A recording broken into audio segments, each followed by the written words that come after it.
Good morning, everybody. Sorry for the delay in getting started, and welcome to this meeting of the Pima County Board of Supervisors. We are going to begin. If I can flip to the right page, we're going to begin with our clerk, Ms. Manriquez, calling roll to establish quorum. Ms. Manriquez. Supervisor Allen. Here. Supervisor Connell. Here. Supervisor Christie. Here. Supervisor Hines. Here. Chair Scott. Here. Let the record show all board members are present. Thank you very much. We're now going to turn to the Pledge of Allegiance, and we are joined by Jennifer Black, who is a human resources survivors. I'm sure you are on many levels, supervisor with the Human Resources Department.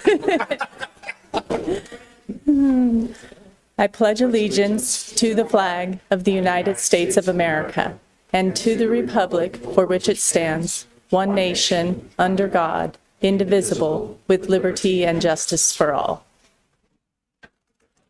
Ms. Black, thank you very much. Anything that you want to share with us about the work going on in HR? How did you survive?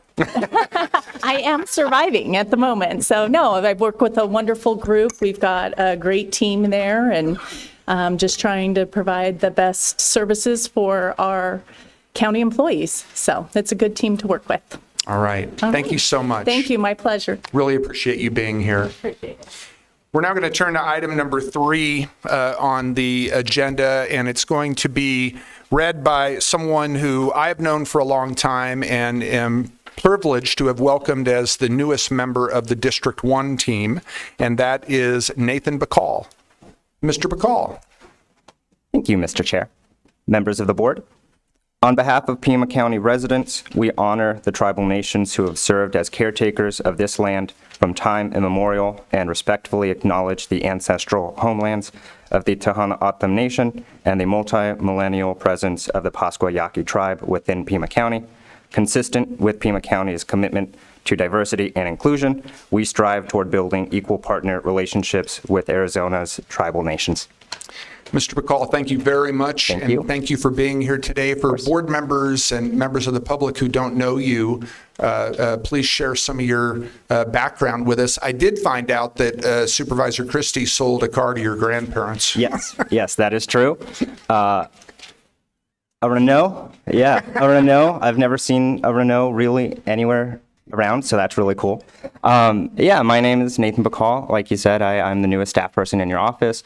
Prior to that, I worked at the University of Arizona, and prior to that, I worked with the County School Superintendent's Office. I have a master's in education policy as well as master's in public administration. Thank you very much. Thank you. Really appreciate you being here today and delighted that you're part of our team. Thank you. All right.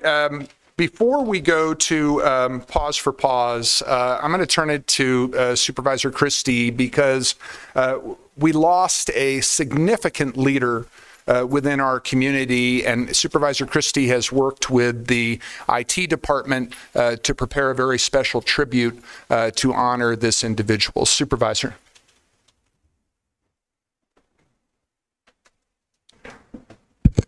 Thank you, Mr. Chair. We did, as the chair said, lose a significant member of our community, one that really is irreplaceable, but never unforgettable, and that it was our friend Cal Baker. He was the superintendent of the Vail School District. And back in 2019, on December 3rd, we had the honor and privilege of, thank you, we had the honor and privilege of being able to honor Cal here in these very chambers.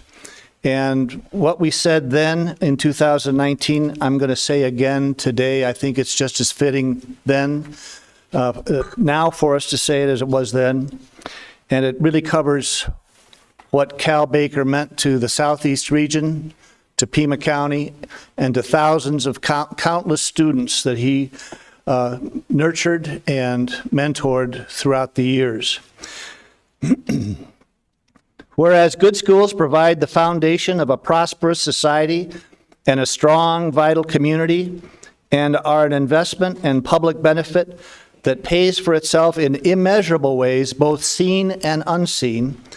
And whereas Calvin Baker has led the Vail School District with vision and creativity for 31 years, first as principal of Vail's then lone elementary school, then as superintendent of one of the premier unified school systems in the nation, boasting an inclusive preschool, 10 elementary schools, 6 middle schools, 4 high schools, and a K through 12 school. And whereas in doing so, Baker helped transform Vail from an out-of-the-way postal stop surrounded by ranches into a key economic center and one of the most desirable zip codes in southern Arizona.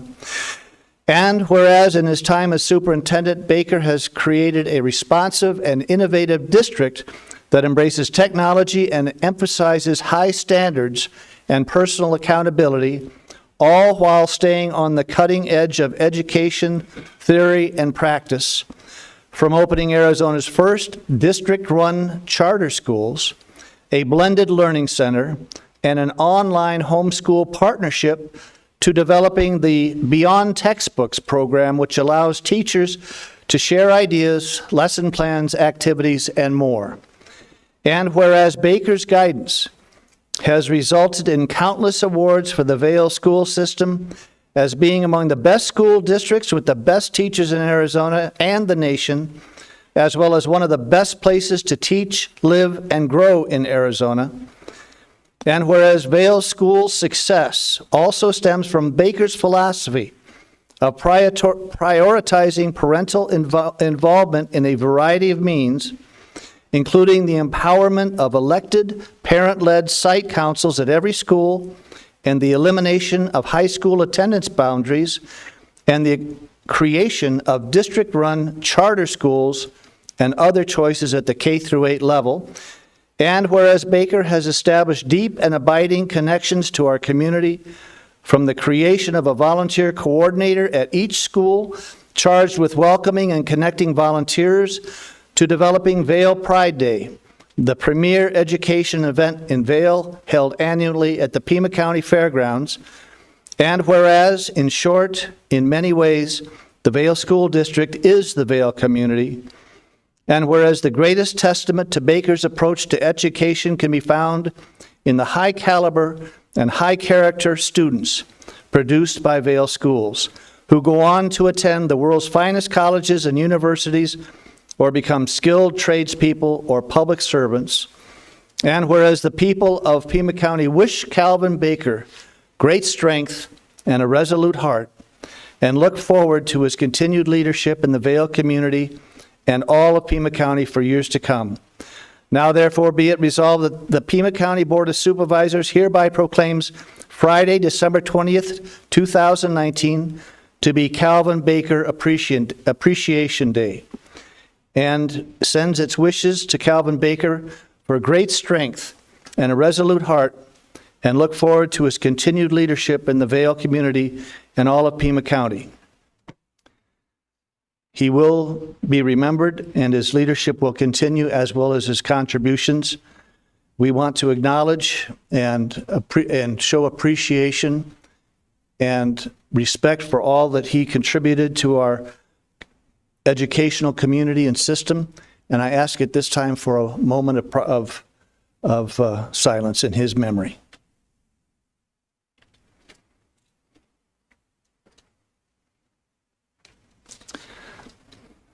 Thank you.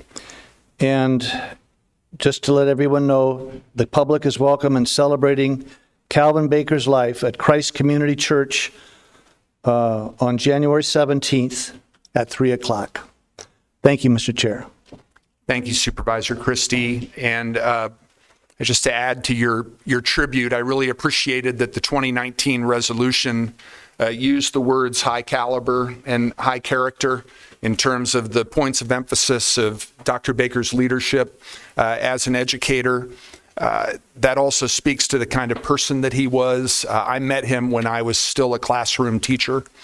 He toured one of my campuses when I was a principal, and he always offered tremendous insights and input but all of that always came from the place of student well-being. That was always his highest priority, and I really appreciate you giving the board an opportunity to pay tribute to him back in 2019 and again today after his passing. Thank you, sir. Thank you. You bet.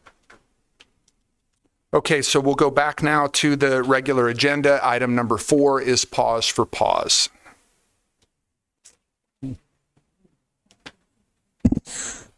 Good morning, Chairman. Good morning, members of the board. I have with me someone who hasn't been with us for very long, so short that we don't even know her name yet. But we think she's about 6 years old, and she is one of about 200 animals that has come in since the 4th of July. The New Year's Eve fireworks. 4th of July is our busiest time for a stray intake, followed very closely by New Year's Eve. And, she clearly has an owner. She hopped in my car like it was nothing. So we are hoping that maybe someone sees her on this, little segment if they're watching and can help us find her owner.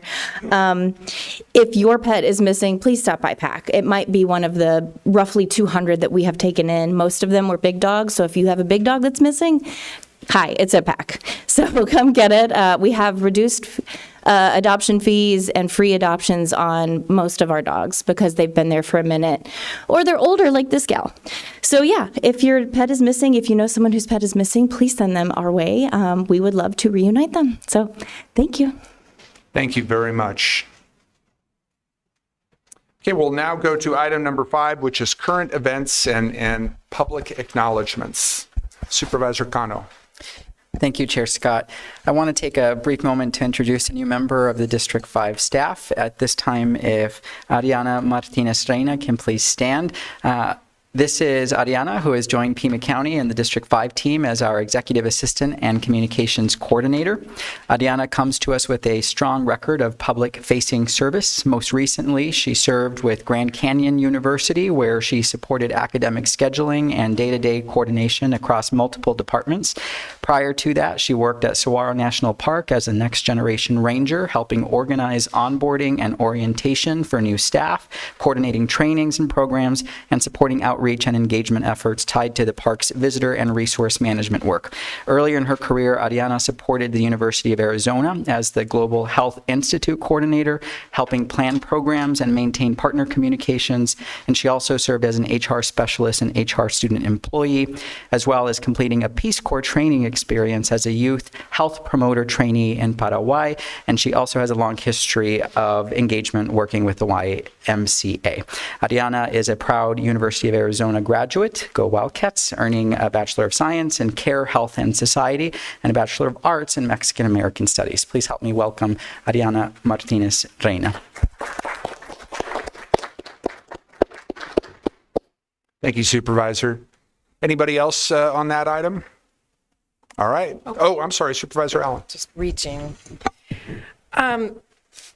So a couple items around just some acknowledgement of some dates. And I think this is a difficult week. Today's January 6th. And I think quoting from Robert Reich, what happened 5 years ago today is one of the most shameful days in American history. We must not allow President Trump to persuade the country that it did not happen or that he was innocent, or let him deflect attention from what actually happened that day. The FBI estimates that 2,000 to 2,500 people entered the Capitol building in that attack, some of whom participated in vandalism and looting, including the offices of members of Congress. Rioters assaulted Capitol police officers. They occupied the empty Senate chamber while federal law enforcement officers defended the evacuated House floor. Within 36 hours, 5 people died.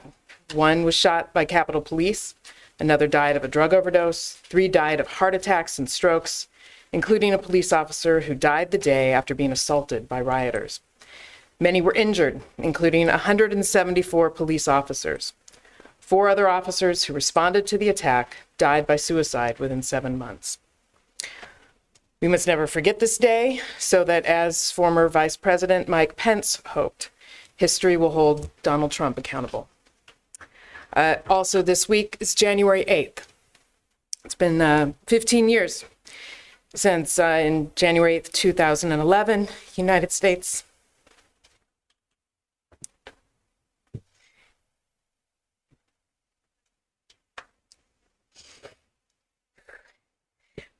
Representative Gabby Giffords and 18 others were shot.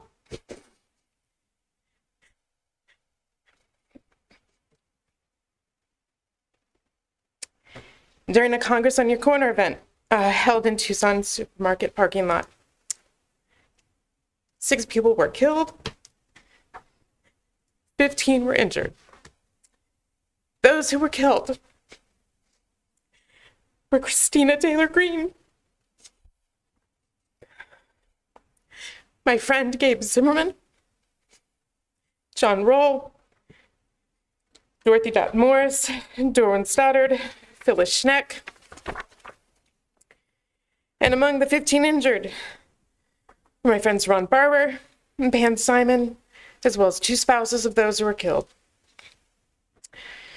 According to Johns Hopkins, guns continue to remain the leading cause of death for children and teens, disproportionately affecting people of color. And despite this horrific cost in human life here and now across the country, the enduring trauma to survivors, there's been no significant gun control legislation, including gun sales. Also before our next meeting is January 19th. Thank you. The Reverend Dr. Martin Luther King holiday. So from 10 to 3 p.m. at Reed Park, there's the annual celebration. And one of my poignant quotes from Dr. Martin Luther King is that for right now, our lives begin to end on the day we become silent about things that matter. I also wanted to flag Arizona Attorney General Chris May's town hall in Tucson on January 13th at 11 a.m. At the YWCA to hear residents' opinions on TEP's request for a 14% rate increase. And then lastly, District 3 has got some office hours coming up. We'll be in 3 Points tomorrow from 3 to 6 p.m. at the Hub. We will be on Saturday in Ajo from 10 to 1 at the Plaza. And then we'll be in Sahuarita on January 13th from 10 to 1 at the Sahuarita Food Bank. Thank you. Those are all my announcements. Thank you, Supervisor Allen, for your very moving and timely remarks. It would be appropriate at this time for me to let everybody in the public and media know that the county will be leading a remembrance ceremony on Thursday, January 8th, at the memorial behind the historic courthouse. And we're going to be privileged to hear remarks from former Congressman Ron Barber, who, as Supervisor Allen said, was grievously wounded 15 years ago, and also from Mayor Romero. So thank you again, Supervisor. I know that wasn't easy, but we appreciate you reminding us of all those important events and what we need to take from them. Okay, let's go to item number, unless there was anybody else for item number 5? No? All right, thank you. For item number 6, we have agenda adjustments. We'll turn it back to Ms. Manriquez. On the regular agenda, page 3, item 11, under executive session. This item will be heard at a time certain of 12 p.m. Page 5, item 19, under county administrator. This is unfinished business from December 16th, 2025. Contract with the city of South Tucson. The Pima County Attorney's Office requests this item be continued to the Board of Supervisors meeting of February 3rd.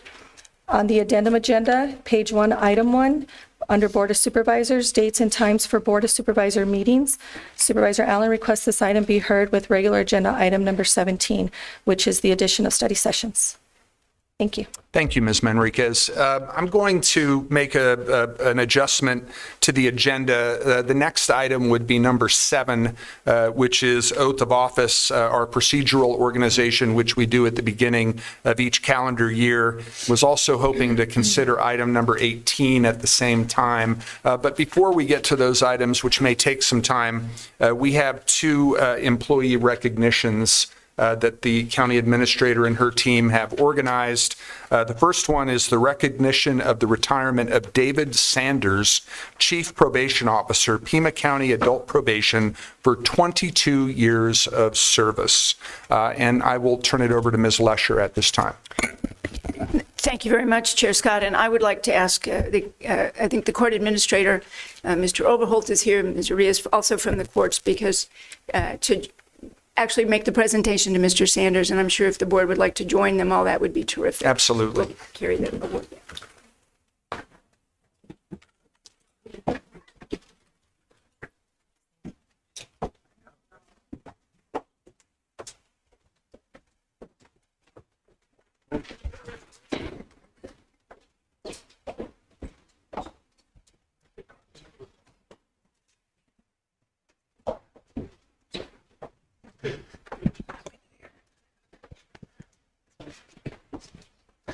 Well, thank you for this recognition of Chief Sanders. This is the third stop on Chief Sanders' long career of 50 years. He's been with us 22, but he was started out his career in probation in Kansas City and worked his way up from a line probation officer and then became the chief probation officer for the federal courts in Las Vegas. And I always hesitated to ask him anything about his client list because I really didn't want to know who might be on probation in Las Vegas. But he finished that career and then came here and distinguished himself as the finest chief probation officer in our state and one of the best in the nation. So we're honored to have been able to work with him. His shoulders are already raised up from being retired for 4 days, no tie. But thank you to the board and Ms. Lesher for honoring him.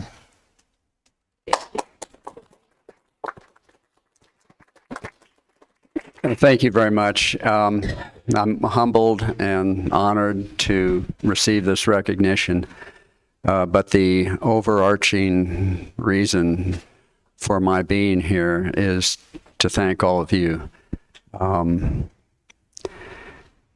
You've given, in my almost 23 years here as Chief Probation Officer, I've had a great staff. I've had the support of the board.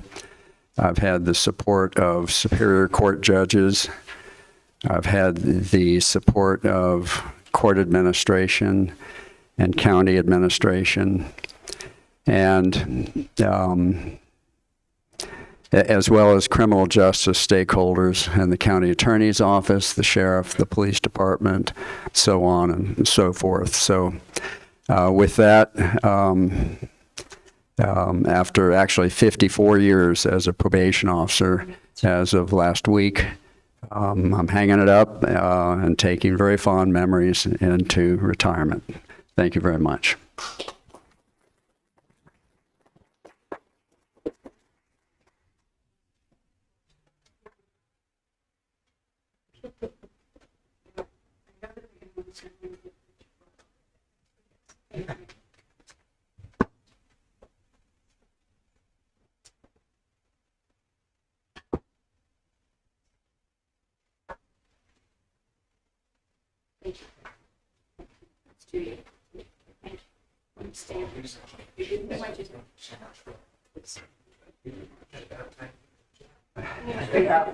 Thanks for, you've actually been in my office.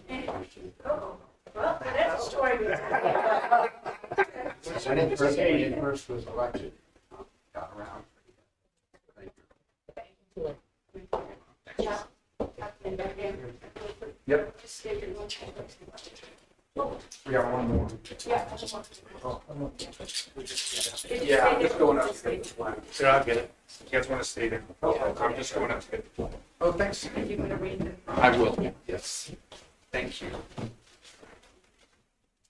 So our second employee recognition is recognition of the retirement of Mary Ruiz, Judicial Administrative Assistant with the Superior Court for 25 years of service to Pima County.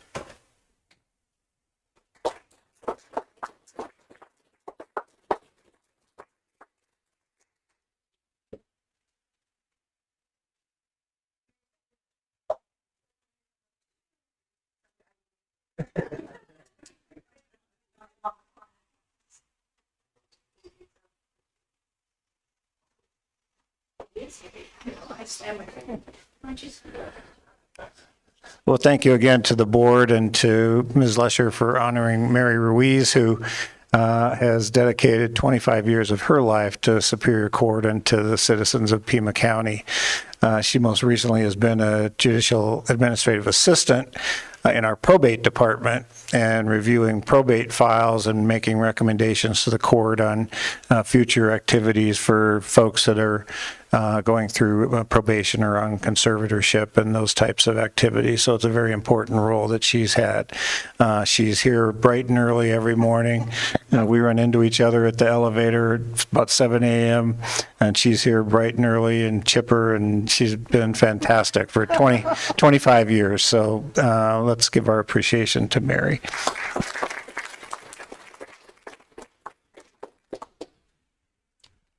I just want to thank everybody here for all their support, and it's quite an honor to be recognized in this manner.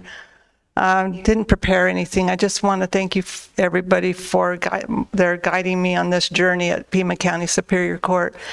And I know somebody made a faux pas a little while ago about surviving human resources. I survived Pima County Superior Court, but in the best way ever. So I want to thank everybody for this recognition.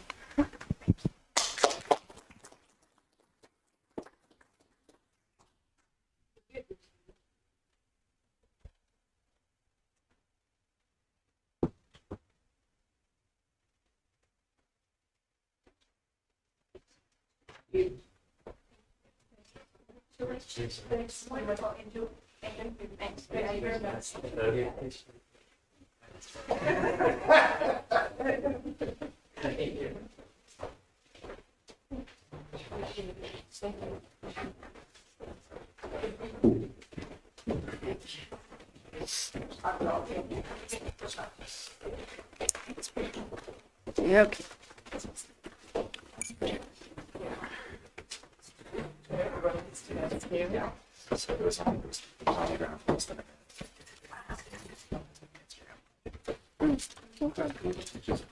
Social media not being accurate? All right, thank you all very much. Let's go now to agenda item number 7. This is Board of Supervisors procedural organization. It's something that we take on at the beginning of each calendar year. And we will have 2 separate votes, one for chair, one for vice chair. Any nominations? Supervisor Cano. Thank you, Chair Scott. I want to begin my comments by recognizing our current chair, Supervisor Rex Scott of District 1, and thank him for an exceptional year of service. I joined this board in April of last year, but my respect for Chair Scott and his leadership goes back much further. I have watched his career in public service since his election in 2020, and he has been a steady community leader, a bridge builder, and a public servant who shows up with seriousness and care for the people he represents. District 1 and District 5 do not always see the world the same way. But what has always stood out to me is Chair Scott's willingness to lead beyond district lines, to stay grounded in his constituents' needs, while also leaning into what is best for all of Pima County. I also believe Chair Scott's background as an educator, a principal, and a school administrator shaped the way that he chaired this board. In schools, you learn quickly that progress is rarely about winning arguments. It is about building trust, setting expectations, and bringing people together to solve problems that do not wait. Chair Scott brought that same discipline to this chamber. Under his leadership, we passed a balanced budget in June and maintained a neutral primary property tax rate, an outcome that I asked him to pursue with urgency early in my tenure because I felt that mandate was clear from the public. And under his leadership, we achieved something exceptional, a unanimous 5-0 vote for that budget adoption, something that I have not seen from this board in recent memory. So I want to also acknowledge Supervisor Christie for joining us in that majority vote, and I hope that we can keep finding that kind of common ground in the year ahead. Chair Scott, you have helped us set a tone of engagement that extended beyond these chambers. We hosted a joint meeting with the City of Tucson to confront urgent public safety challenges, including fentanyl and the opioid crisis, alongside the realities of unsheltered homelessness. That partnership is not a finish line. It is a foundation, and I'm looking forward to building on it because our constituents expect coordination, accountability, and results. Most importantly, Chair Scott led with a clear understanding of the moment we are in. Across this country, local governments are being asked to do more, often with fewer tools and less certainty from federal and state partners. Chair Scott helped lay the groundwork for a continued, honest conversation about what it means for Pima County to take care of our community, protect our public health, and keep families safe when other levels of government fall short. Today, we are preparing for a leadership transition. That is a healthy part of governance, and it reflects both the responsibility and the privilege of serving here. Our board rules outline one-year terms for all leadership positions. It ensures shared responsibility, fresh perspectives, and a board that remains focused on outcomes rather than titles. I intend to uphold that precedent during my time on this board because stability is not about any one person. It is about the institution doing its work with consistency and integrity. So Chair Scott, on behalf of District 5, thank you for your steady leadership, your calm under pressure, and your commitment to representing our county with honor and distinction. You served us well, and I look forward to continuing to work alongside you in the year ahead. Supervisor Cano, thank you. Thank you all. It's been a genuine privilege to lead the board through 2025, and I'm deeply moved by all of your remarks today. Thank you so much. Thank you, Chair Scott. With that, I am proud to nominate my colleague, Supervisor Jennifer Allen, to serve as Chair of the Pima County Board of Supervisors for the incoming year. In the time we have served together, Supervisor Allen has shown exactly what you want in a chair. She's prepared, focused, and serious about the work before us. The homework gets done in advance. The questions are sharp, the listening is close, and the comments come from the heart. This nomination reflects the depth of experience Supervisor Allen brings to this board after a lifelong career spent in environmental and social justice, turning community values into action. I'm also nominating Supervisor Allen because she brings the perspective of District 3, a large rural district that is essential to Pima County's identity and future. District 3 includes communities that often have to fight harder to be seen and heard in county government. Families living far from services most of us take for granted, residents facing long drives for healthcare and basic needs, and communities that feel the pressure of growth, drought, and infrastructure gaps in real time. That vantage point matters for a board chair because it forces us to govern for the whole county, urban and rural, incorporated and unincorporated, and to do it with urgency and fairness. Supervisor Allen has brought a tone to this dais that matters right now, steady and solutions-oriented. She is ready for this responsibility, and she has earned it. For those reasons, I'm honored to nominate Supervisor Jennifer Allen for chair. There's a nomination of Supervisor Allen to serve as chair for 2026. Is there a second? I will second. Seconded by Supervisor Hines. Discussion on the motion. Supervisor Christie. Oh, I'm sorry. I thought you were turning on your microphone. I was. Okay. Any discussion on the motion? All those in favor indicate by saying aye. Aye. Any opposed? Abstain? Okay, that passes with a vote of 401, with Supervisor Christie abstaining. Congratulations, Supervisor Allen.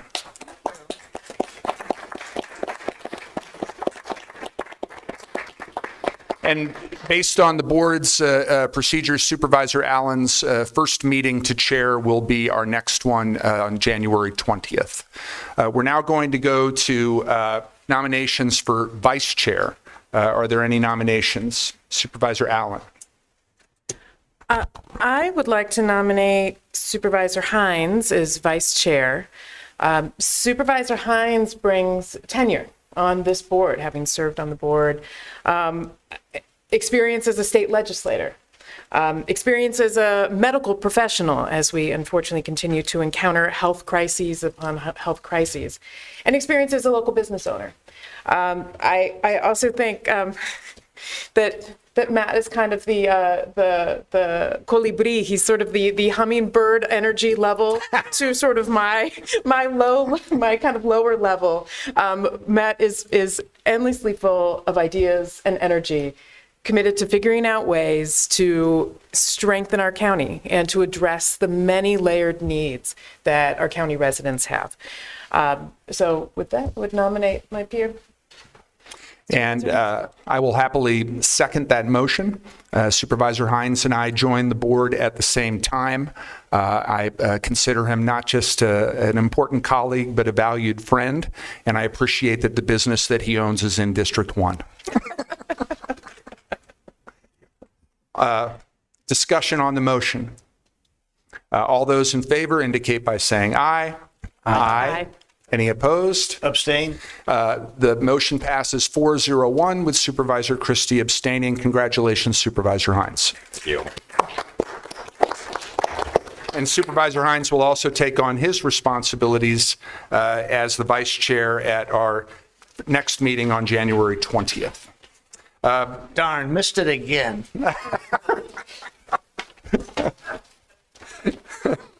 Duly noted. Let's go to item number 18, just so we can take care of all of our organizational decisions at the beginning of the meeting.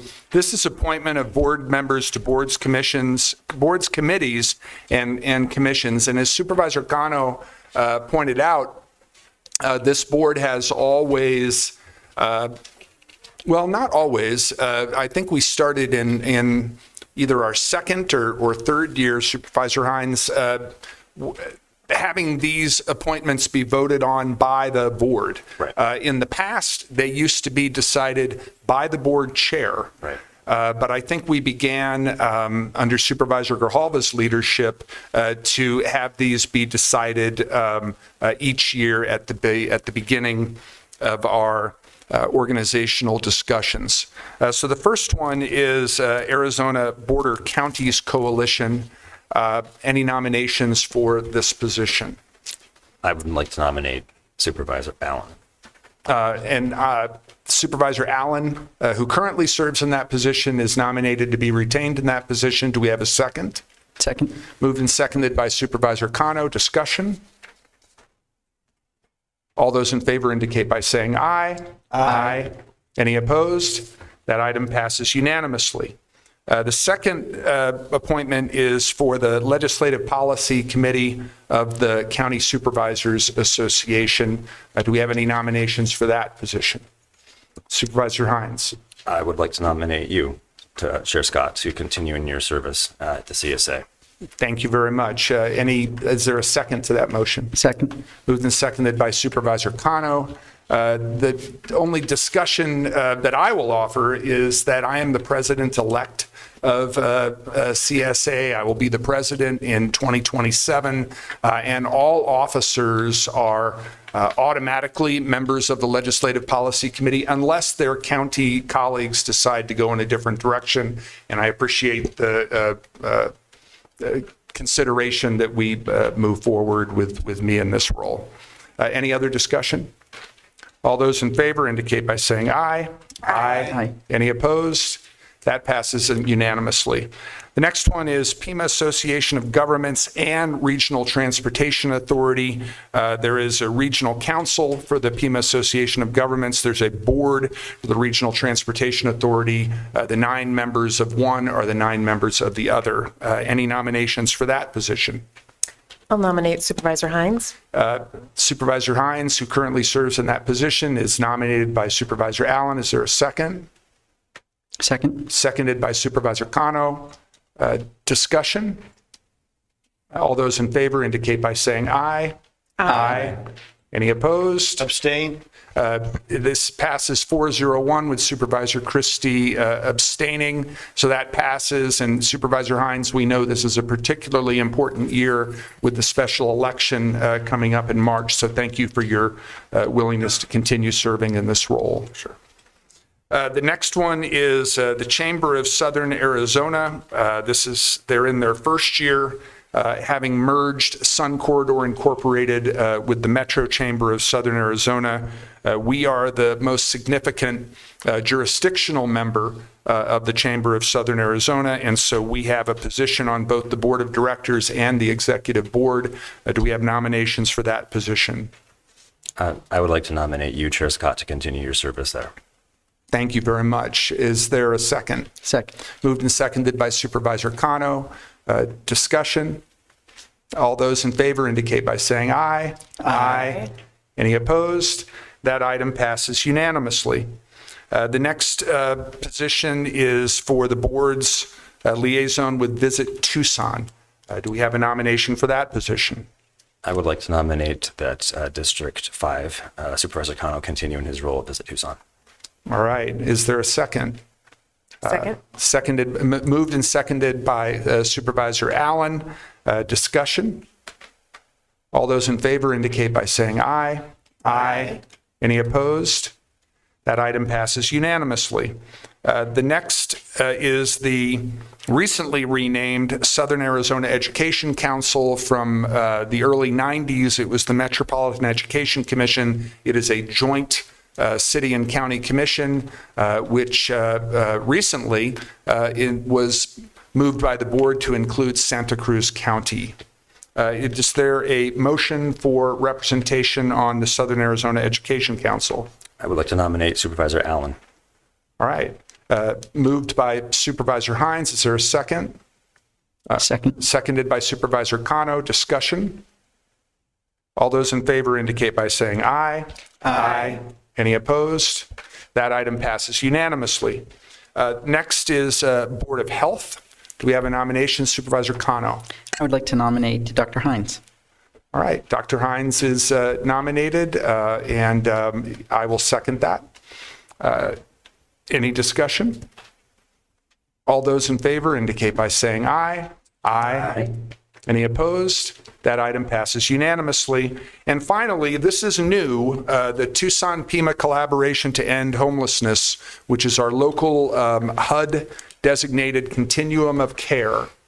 And there are roles that are played by both the city, the county, and our private sector partners within TPCH. TPCH has requested that the county nominate somebody from both the Sheriff's Department, and I believe that Elsa Navarro was selected by Sheriff Nanos for that role, and they also asked that a member of the board be appointed. Do we have a nomination for that position? I would like to nominate my colleague from District 5. Supervisor Kano is nominated. Is there a second? Second. Seconded by Supervisor Allen. Discussion? All those in favor indicate by saying aye. Aye. Any opposed? That passes unanimously. All right, so we are organized for 2026. All right. Let's go now to item number 10 on the agenda, which is call to the public. And I will read the Board of Supervisors rules and regulations for call to the public, which, by the way, have been in place since December of 2020. Citizens attending the meeting shall observe rules of propriety, decorum, and good conduct. Any person making personal, impertinent, or slanderous remarks, or who becomes boisterous while addressing the board, may be removed by the Sergeant at Arms if directed by the chair. Such person may be barred from further audience before the board. Unauthorized remarks from the audience, stamping of feet, whistling yells, and similar demonstrations shall not be permitted by the chair, who may direct offenders from the hearing room. And we have a total of 10 speakers, which means that each speaker will have 3 minutes. We do have, to kick us off, 2 telephonic speakers. The first one is Trista DeGeneva. Ms. DeGeneva, if you are on the line, you have 3 minutes to address the Board of Supervisors.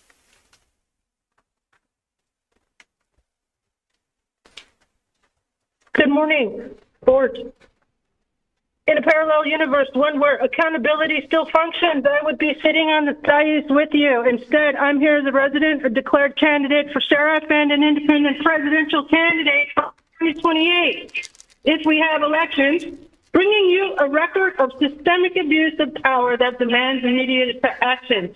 I am here to address 3 urgent matters. First, I'm formally notifying this board that I am building and will prevail in civil actions that may effectively put the Pima County Sheriff's Department, Pima Animal Care Center, and the Pima County Attorney's Office out of business as currently constituted due to their joint participation in a highly illegal, unlawful, and unconstitutional raid on my private property on August 30th, 2023. That raid was conducted without probable cause, with excessive force, and in flagrant violation of the 4th, 5th, and 14th Amendment. Between 30 and 60 armed officers, I originally counted 30, later confirmed it may have been closer to 60, occupied my property for 12 hours, yet failed to record the entire operation as required by law. I genuinely believed that I might be killed.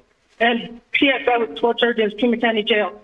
Second, these same agencies then fabricated evidence, falsified reports, and maliciously conspired to deprive me of my liberty, culminating in an unlawful involuntary psychiatric commitment on October 30th, 2023, despite no evidence of mental illness, no danger to myself or others, and no legal basis. That is not law enforcement. That is abuse of state power. Let me be clear.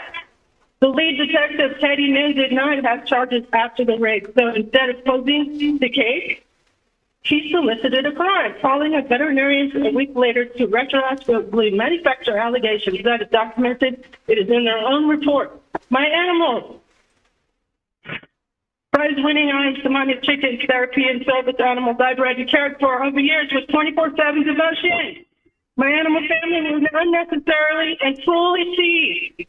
Despite numerous eyewitnesses and overwhelming photo and video evidence proving they were healthy and well cared for, 2 weeks later, while in county custody, those animals were mistreated to fabricate evidence, which was then uploaded into the system. Again, this is according to their own report. Their own reports also confirmed that my service dog, Dr. Baker, and my cat were perfectly healthy, yet they were seized anyway. That is an institutional animal cruelty and a direct violation of the Americans with Disabilities Act. This is not just misconduct. This is what I'm calling the worst documented case of an institutional animal cruelty in American history. Third, because of all this, I'm calling formally and publicly for the removal of the heads of the following agencies: the Sheriff's Department, PAC, Pima County Attorney's Office. I have already provided this board and the Tucson City Council with a resolution calling for the removal of Sheriff Nanas, not only for my case, for his pattern of willful blindness, including his failure to act after what residents now know was. Ms. DeGeneva, your time has expired. Thank you very much. Our next telephonic speaker is Glenda Avalos. Ms. Avalos, if you are on the line, you have 3 minutes to address the Board of Supervisors.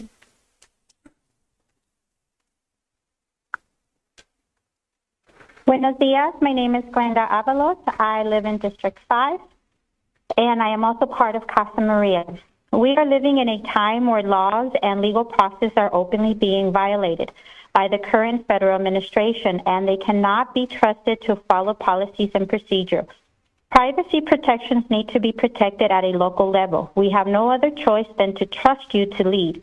Thank you for asking multiple questions, but there has to be 100% certainty that they are all answered correctly. It would be preferably, in an ideal world, confirmed by a non-biased expert. We want to go ahead and highlight Pima County Deputies Organization letter to you. It says in here that the supervisors, and at the last meeting, you guys all expressed your concern over privacy.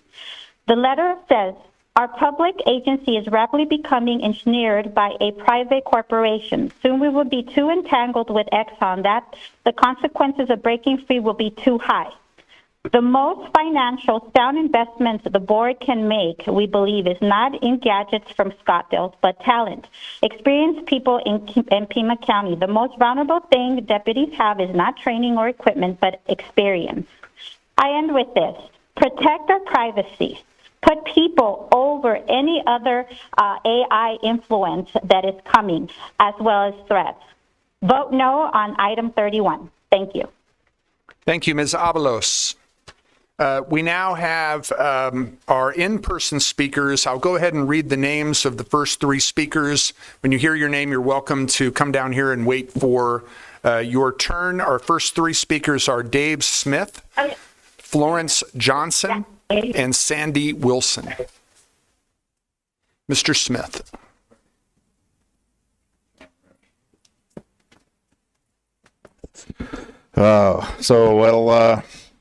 I was coming to talk about the sheriff's issues here, but I just hope the next year isn't a constant monologue of leftist rants, but let's hope that we can conduct this professionally here.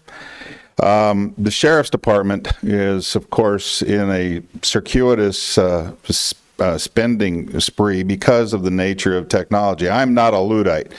Using my position as a law enforcement video producer, writer, expert, spokesman, I've always advocated right from the beginning when TASER was first being developed, did many programs enhancing their marketing, as well as all the others from firearms training systems, you name it, from new firearms. I've always been in that forefront, but problem I see is we end up in a technological psych ward where we're like, I got to have the new technology. And what Smith did when he developed Axon, not only did he build a technology that is very advanced, and I promoted certainly it was starting back in the 90s, the camera concepts. The problem is it's got a huge storage backlog. It's hard to save it. It's hard to store it. And you understand as many jurisdictions around the nation require an extended time period for them to hold that data, that video. He built his own cloud. And so now you're in a circuitous situation where it's a monopolistic pay. I'm all for technology, but the men and women of that agency come first. It's like saying, look, our football team is 0-11, but we're going to buy new helmets and shoulder pads that are the best there is.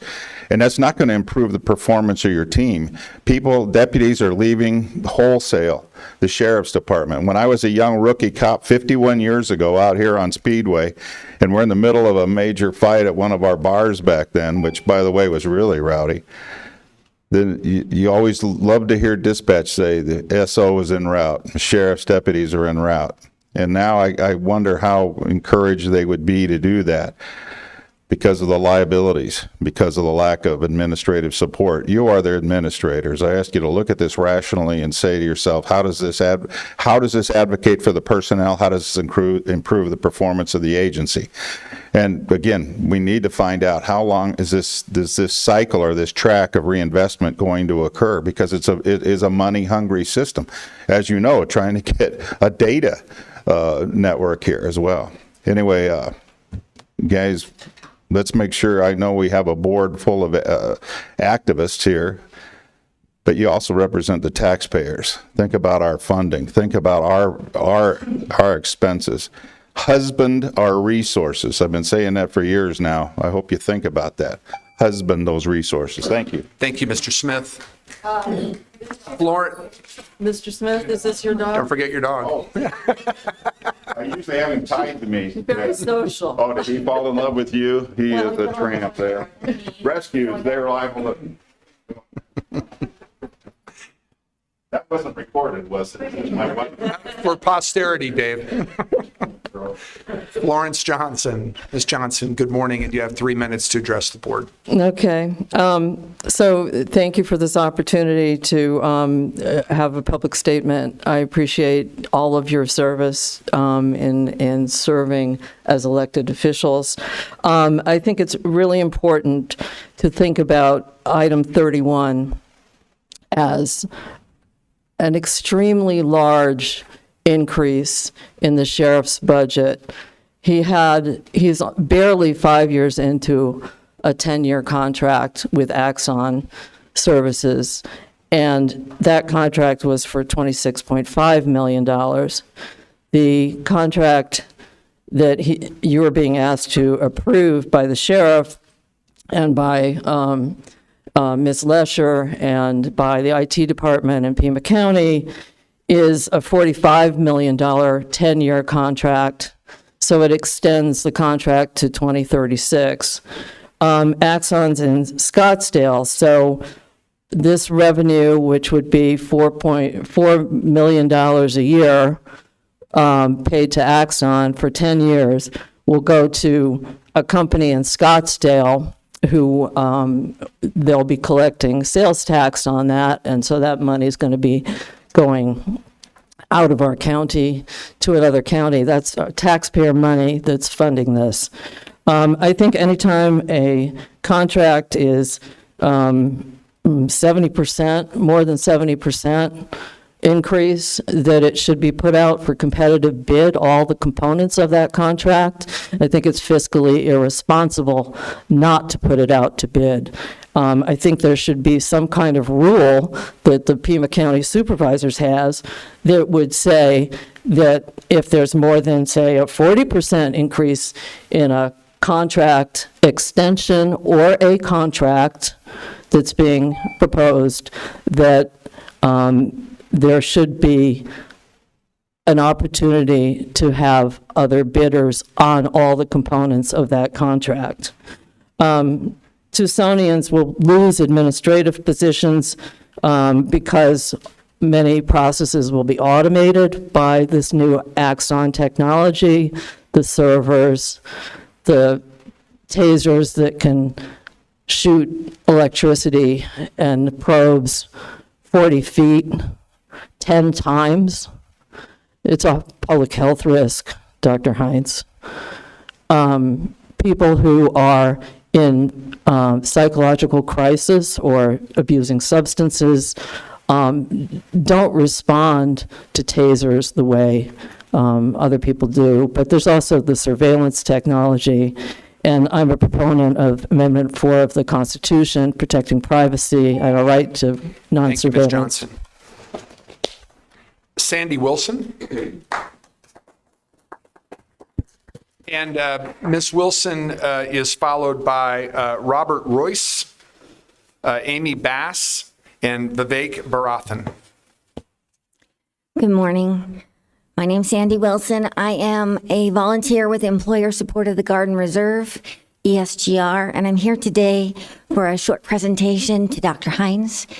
The Employer Support of the Guard and Reserve was established in 1972 as an organization to bridge a gap between civilian employers and the military, the Guard, and the Reserve. We serve three purposes. We're a group of about 4,000 volunteers. We serve three purposes. We educate, we award, and we solve conflicts. Today I'm here to recognize there's a sergeant named Shaliqua McCoy that works for Dr. Hines, and she nominated Dr. Hines for this award for being a patriotic employer. Now, it's very, very important since our military is comprised of about 40% of Guard and Reserve. So if we don't have our civilian employers backing us up, I say us because I'm retired National Guard also, backing us up, our country would fail. So it's people like Pima County that back up our Guard and Reserve, specifically Dr. Hines for backing up Sergeant McCoy and her feeling of comfort when she is deployed or when she's called to active duty. And so she nominated for you for this prestigious award. And it reads, from the Office of Secretary of Defense, Employer Support of the Guard and Reserve, recognize Dr. Matt Hines, Pima County Board of Supervisors, as a patriotic employer for contributing to national security and protecting liberty and freedom by supporting employer participation in America's National Guard and Reserve Force. It's signed by both the Executive Director of the Employer Support of the Guard and Reserve and the National Chair for the Employer Support of the Guard and Reserve. And sir, I thank you for your support.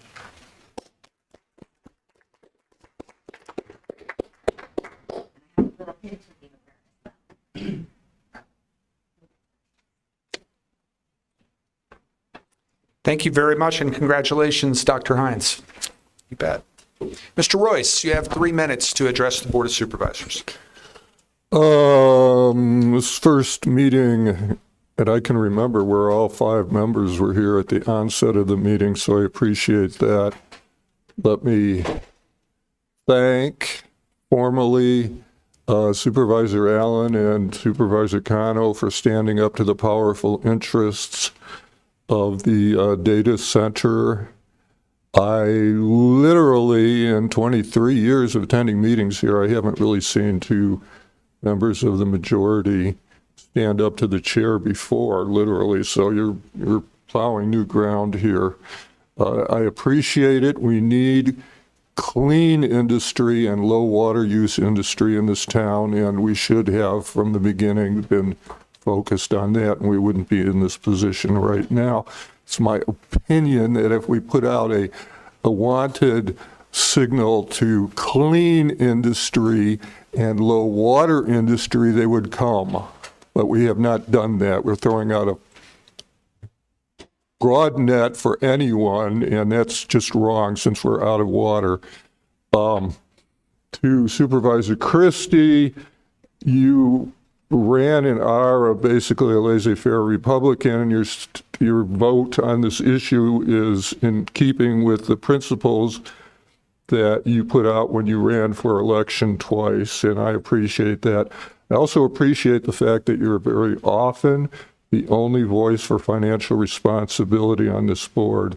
So thank you for that. I hold no grudge against you standing up for the principles that you stood up for all your life. As to the two former Democrats on this board, once again, I must reiterate, we need clean industry and low water use industry. And if we ask for it and we specifically recruit that, they will come because they want to live in a clean environment. But half the people here at least are here because of the quality of life, and when you degrade that, then you're doing wrong to all of us, and it is not in the interests of financial development here. So once again, thank you for the 3 minutes. And, well, I've got 28 seconds left.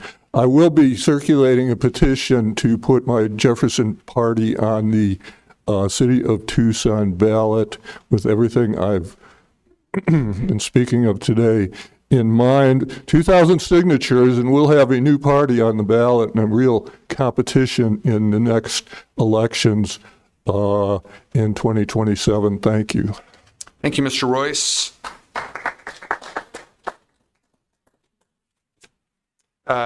Amy Bass.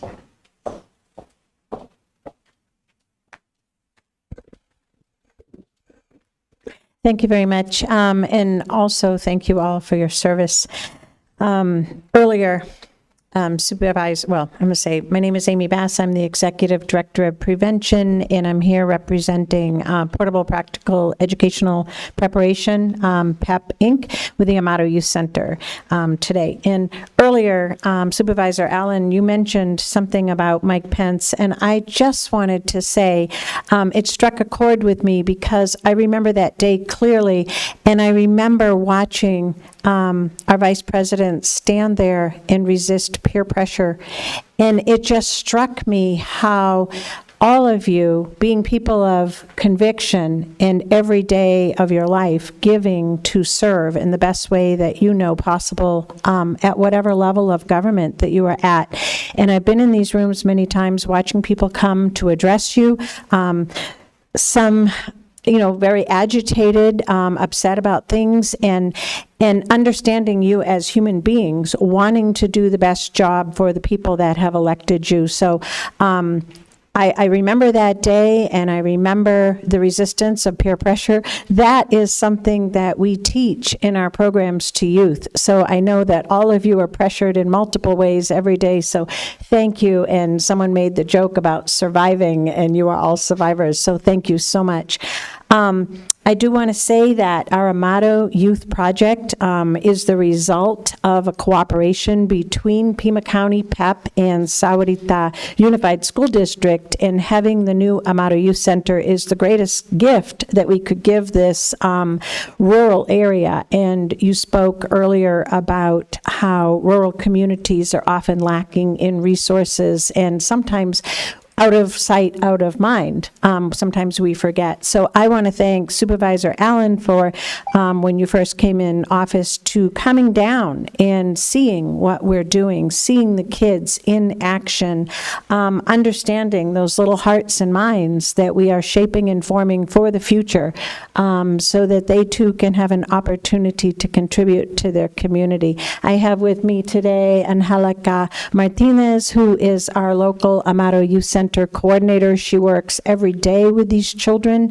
Many of them come from families in dire need, a lot of stress, and a lot of trauma. And so thank you for your investment in managing the opioid settlement funds. I know that that is another task for you to all undertake and oversee that process. We are grateful that we have the funds to help all of our communities across Arizona. So thank you very much for your consideration of the Amato Youth Center. And we brought some pictures of the kids need to know. You should see where your funds are going. Thank you, Ms. Bass. And if you want to give those items, well, you can give them to Supervisor Christie, sure. I was going to say you could give them to someone from the clerk's office, but Supervisor Christie will pass them down to all of us. Thank you so much. Yes, Mr. Barathan. And Mr. Barathan is followed by our last two speakers, Jennifer Stern and JP Sabatiera. Hi, everyone. New Year greetings. Good to see you back. I don't think I'm the only one in this room. Should I wait? Should I wait? Should I wait? You're fine. I don't think I'm the only one in this room who's learned the hard way that you don't buy something just because it's on sale when you have other plans for that money. And I think that's what's happening here with item 31, the Axon contract. So I'm asking you to vote no on that. There's the matter of the Pima County Deputy Organization's letter that Glenda already pointed out. And it, like, apart from the budgetary line, which is, you know, a huge amount of money, an extra $4.5 million a year over 10 years, I do think there's a broad perspective in this room about the role of local law enforcement.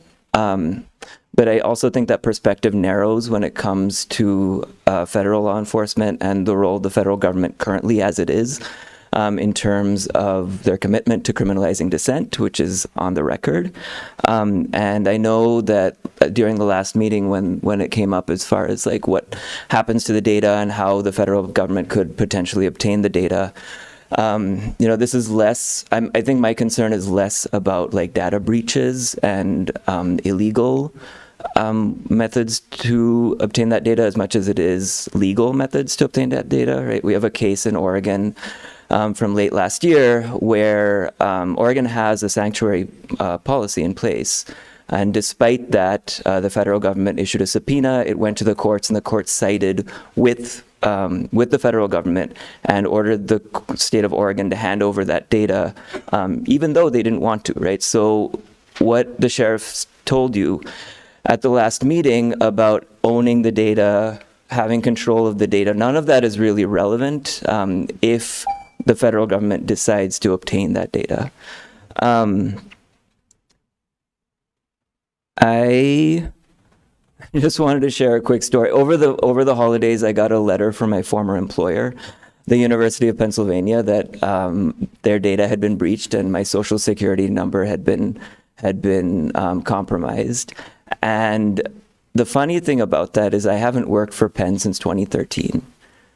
Why did they still have my social security number on file, right? Like, what are the policies that you're sure of in terms of how this data is stored, the data retention policies? Like, do you know everything about how this data will be handled and what it is and what's in there before voting for this? So I'm encouraging you to vote no because of the potential it has to fall into the wrong hands and because this is a huge budgetary oversight. Thanks. Thank you, sir. Jennifer Stern.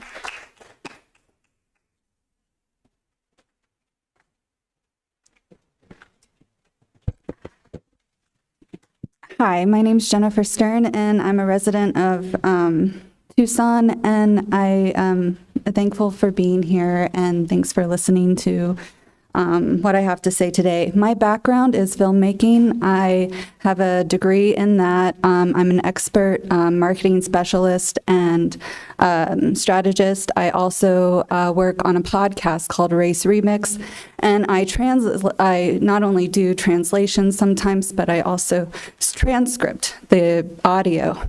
So Axon, part of its services is to provide speech to text with their body cameras, etc. I want to ask you personally, and you don't have to answer, but how many times have you done speech to text to your phone and it's gotten it wrong? Probably every time.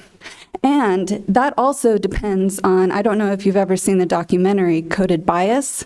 It's a really great documentary. I highly recommend it. But it talks about how someone who was at MIT studying facial recognition technology, she was black and she wasn't able to see her face at all. But when she put a white mask on, she was able to get recognized by the cameras. Since then, the technology has improved, but the bias hasn't been solved with this technology. Same with speech to text. So in another occurrence with Axon, it recorded some kind of background information or speech, and within the police report, it made up this whole story about a frog and this magical scenario. And what we're dealing with now is we don't have the speech to text, the technology for speech to text, where it's going to be able to pick up different voices. And so therefore, it can create so many errors that gives police officers more time having to decipher what they need to put in their police report. And so this automation technology is not good. It's not helpful, and it's going to cause more problems than help in the situation. Not only that, mass surveillance is not the answer. What we need is more training for officers, for them to learn Spanish and different languages, and then also employ other people who provide translation services to help those people who are in those situations. Not only that, mass surveillance is a huge problem here with ALPRs. People can be in the wrong place at the wrong time. They can, and then there's also bias behind that technology. It's coded bias. And so I hope that you consider what I'm saying in this decision and say no to Axon. Thank you, ma'am. Mr. Salvatierra.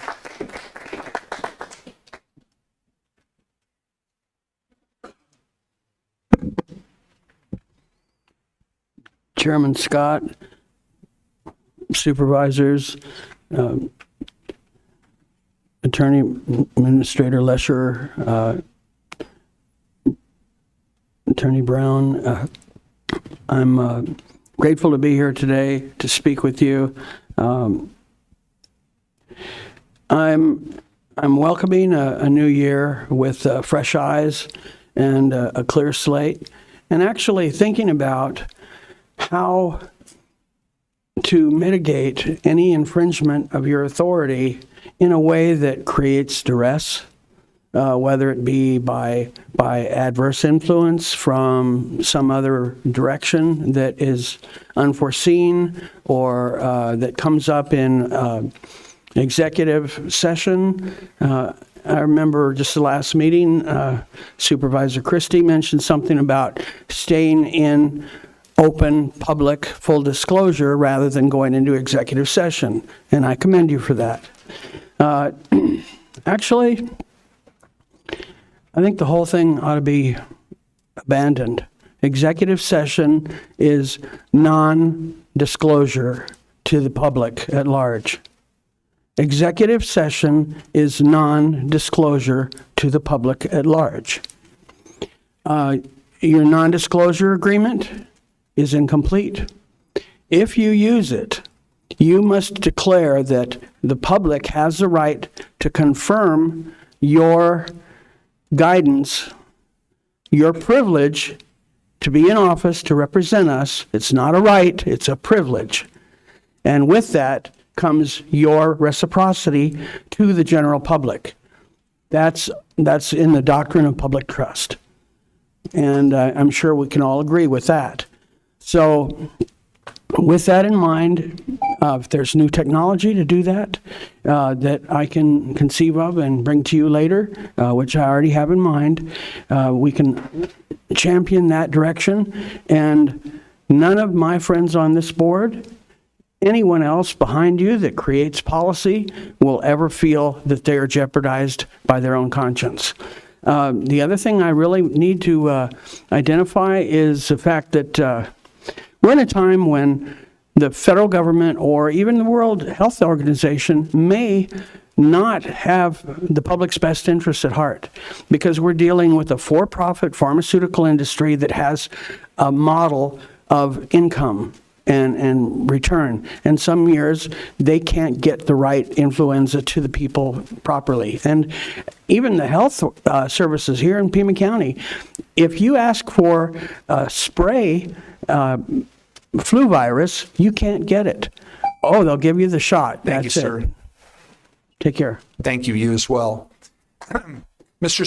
Salvatierra being our final speaker, I'm going to close call to the public and ask my colleagues if any of them would like to request additional information from staff on any item presented, request that an item be put on a future agenda, or respond to a criticism. Hearing none, call to the public is closed. Item number 11 is an executive session, but we're going to take that up at a time certain of 12 p.m. So we're going to move to the Board of Supervisors sitting as other boards. First board that we'll sit as is the Flood Control District Board. So we're going to take up item number 12. This is a contract, youth outdoor experience doing business as Ironwood Tree Experience to provide for the community water program. I'll move the item. Second. Moved and seconded by Supervisor Allen. Discussion. I had a couple of questions for Ms. Lesher or anyone she might want to designate to respond to them. If you look at the program goals and predicted outcomes, I really appreciate that this is a program that will fund ITE to run workshops providing 20 teachers and up to 100 high school students from low-income and disadvantaged area schools the opportunity to participate in environmental trainings hosted at Flood Control District green infrastructure project sites.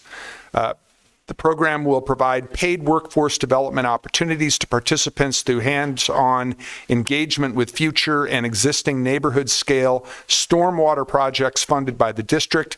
There's also going to be collaboration between the Regional Flood Control District and the Department of Community and Workforce Development through their youth workforce programs.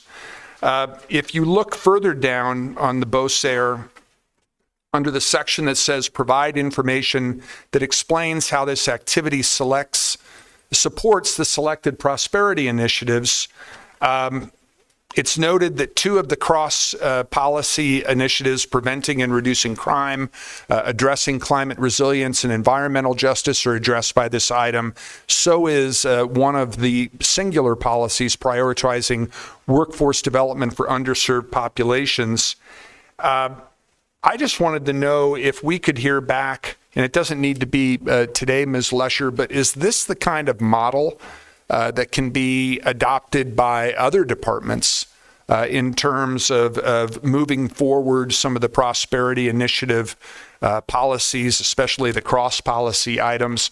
And I wonder if that's something where you could follow up with Dr. Schaefer and get back to the board as to whether or not this is a model that could be deployed in other areas. Thank you. Any other comments or questions from board members? All right, all those in favor of item number 12 indicate by saying aye. Aye. Any opposed? Opposed. Item passes 4-1 with Supervisor Christie opposed. Also sitting as the Flood Control District Board, we're going to consider another contract. This is with Tucson Clean and Beautiful Incorporated to provide for the Nature Works program. I'll move the item. Second. Moved and seconded by Supervisor Allen. Discussion. All those in favor indicate by saying aye. Aye. Any opposed? Opposed. All right, item passes 4-1 with Supervisor Christie opposed. We're now moving into back to sitting as the Board of Supervisors. We're now going to take up some hearings. The first one is for a liquor license. And by the way, just for the public's knowledge, we make recommendations as the local entity, but it is ultimately a decision of the Department of Liquor Control at the state level as to whether or not any of these licenses are actually approved. If there is nobody here to address this item, and is there? Okay, there is not. I'll move to close the public hearing and recommend approval of the liquor license. Second. Moved and seconded by Supervisor Christie. Discussion. All those in favor indicate by saying aye. Aye. Any opposed? All right, so that item passes unanimously. We'll now move on to item number 15.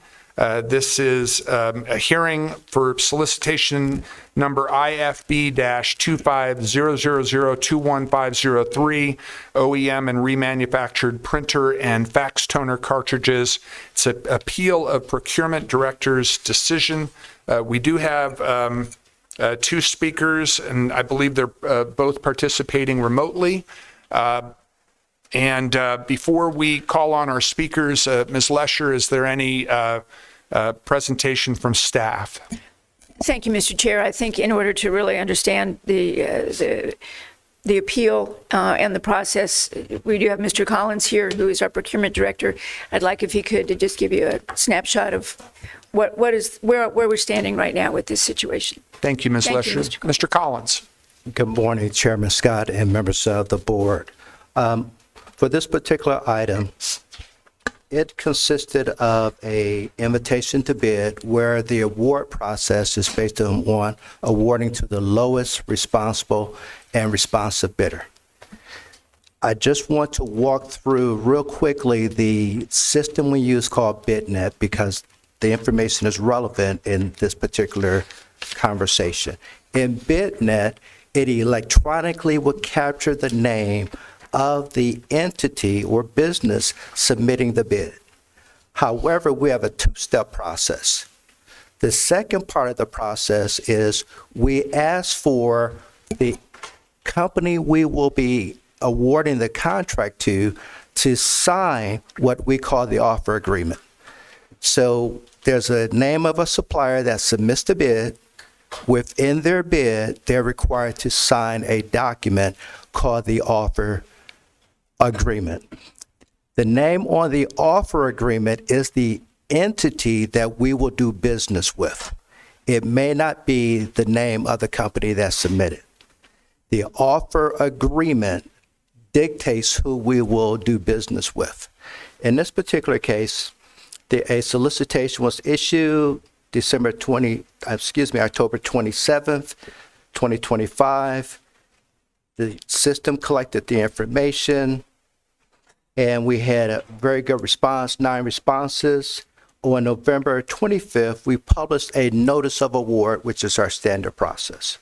I will point out to the board that the information on the notice of award was incorrect. It listed the name of the entity that submitted the bid, not the name of the entity that signed the agreement. We have since had training to correct that process. So moving forward, I do not anticipate having that same issue. So we've done training and corrected that. We received the protests, and the appellant protested that the name of the entity that submitted the bid could not provide the services that we were requiring. They were correct. However, the name of the entity that signed the offer agreement, which is in our instruction to bidders, provided all of the required documentation indicating that they could provide the services and met the requirements. Thus, their protest was denied. We recognized the administrative error. It was corrected when we reposted correctly the names of all the bidders and also who has signed the offer agreement. That's the background information. Staff is recommending, if I can, is recommending that based upon the fact that the recommended company that appears in item B submitted all of the required documentation indicating they can provide the products that are needed, was properly submitted, and our recommendation is to deny the appeal and to move forward with the award. Thank you, Mr. Collins. Any questions from board members for the procurement director? All right. Let's go then to our speakers. Our first speaker is Sam Shaw. Mr. Shaw is the director of the company making the appeal. Mr. Shaw, if you are on the line, you have 3 minutes to address the Board of Supervisors.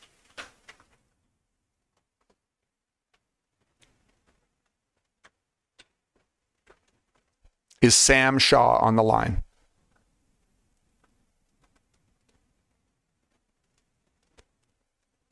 Hi, can the board hear me? Yes, go ahead, please. Okay. I'd actually like to yield my time to Ash Shah, who's the president of Ray 6 Computer Center, Inc. He is right here on the same microphone, and he has the statement prepared. All right. Our second speaker was Ash Shaw. Mr. Shaw, you have 3 minutes to address the Board of Supervisors. Thank you, the board members, and good morning to you all, and thank you for giving us your time today. We are calling in to appeal the award of IFB 25000-21503 for OEM printer and fax toner cartridges. One of the conditions of the IFB was that the lowest reliable and responsible bidder must be authorized by HP. Office Par, the intended awardee initially, did not submit a letter of authorization from HP with the bid or later after multiple reminders by Pima County Procurement Department. Instead, Office Par suggests to award Group 1 to Central Jersey Office Equipment at the same prices bidded by Office Par. This is highly irregular as both these entities are completely different, and that amounts to collusion by two competitors. We have provided the documents to support this statement. So we humbly request that both these vendors be disqualified and the award for Group 1, original cartridges, be given to the next lowest bidder, which is us, Ray 6 Computer Center, Inc., who is qualified and has been supplying inks and toners to Pima County for the last 10 years without any incident or complaints. We rest my case. Mr. Shaw, thank you very much. Any questions for Mr. Shaw from board members? Supervisor Allen. I am curious if you can address I'm not sure I entirely understood the allegation of collusion and the kind of back and forth communication that was alleged. And if you could just respond to that, certainly. please. Great question, Thank you. Supervisor.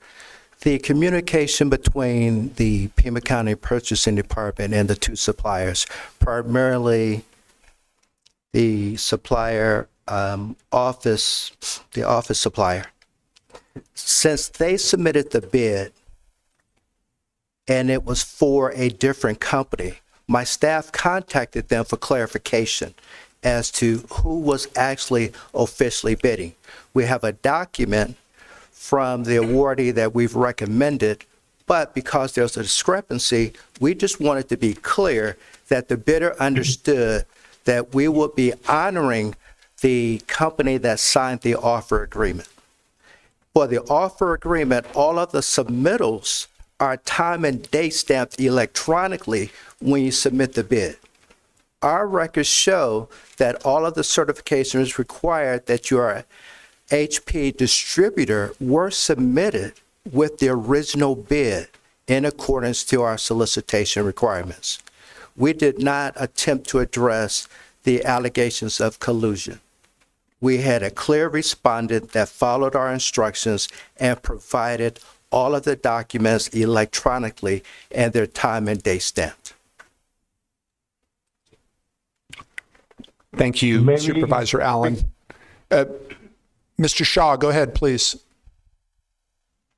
Yeah, on the bidder certification, item number 16, page 14, the contractor legal name states Office Par, and the business also known as Central Jersey Office Equipment, which in fact is totally incorrect because Office Par is a different company then the Central Jersey office equipment. And we have submitted the legal entity ID certification with the state of New Jersey as evidence. So they are two different companies. It is not that one is the legal name and one is the business name, as they are stating in the certification. So that certification itself should be considered fraudulent. There exist two copies of the bidder certification submitted by the office house, and one of them is, and they're both signed and date at exactly the same time and date stamp down to the second. And they exist on the two BOSAR agreements for the initial hearings for this contract. And we submitted those documents as well. And so on the original offer certification, as Ash said, the contractor legal name claims the office pallet, and the business is also known as Central Jersey Office Equipment, which is kind of, they're claiming that the revised awardee is a DBA, but that is not the case. They're two different companies, and the signed offer agreement is, it was either doctored or fraudulent or something's going on because the facts don't match up to what the result of the appeal was. Let's give Mr. Collins an opportunity to respond to those concerns. And for the board, that was, I think, the second Mr. Shaw who was weighing in at that point. It's a little difficult to navigate when we've got our speakers participating telephonically, so apologies to the board. Mr. Collins. During the point where staff was communicating with the vendors because of the discrepancy in the names, additional information was submitted that we are not considering. In the initial submission, it was submitted with the name of the company we're recommending. But here's what I would like to offer to the board at this time. We feel that we followed the instructions and we have a lawful bid that can provide the services requested. So I want to change my recommendation to the board and provide two options: to award to the vendor we've recommended. However, to protect the integrity of our process, if it's being questioned regarding our integrity, we also recommend that the board can consider canceling the solicitation and rebidding it. We would rather protect the integrity of Pima County in lieu of awarding it to the lowest bidder in this particular case. But that's my revised recommendation. Ms. Lesher, would you as the county administrator support the procurement director's revised recommendation? I do. Thank you, Chair Scott. All right, thank you. Supervisor Hines. And thank you, Chair Scott, to, I think, some staff, that wouldn't cause a problem with regard to the need for the material or delay things in a way that would provide for difficulty for our operations.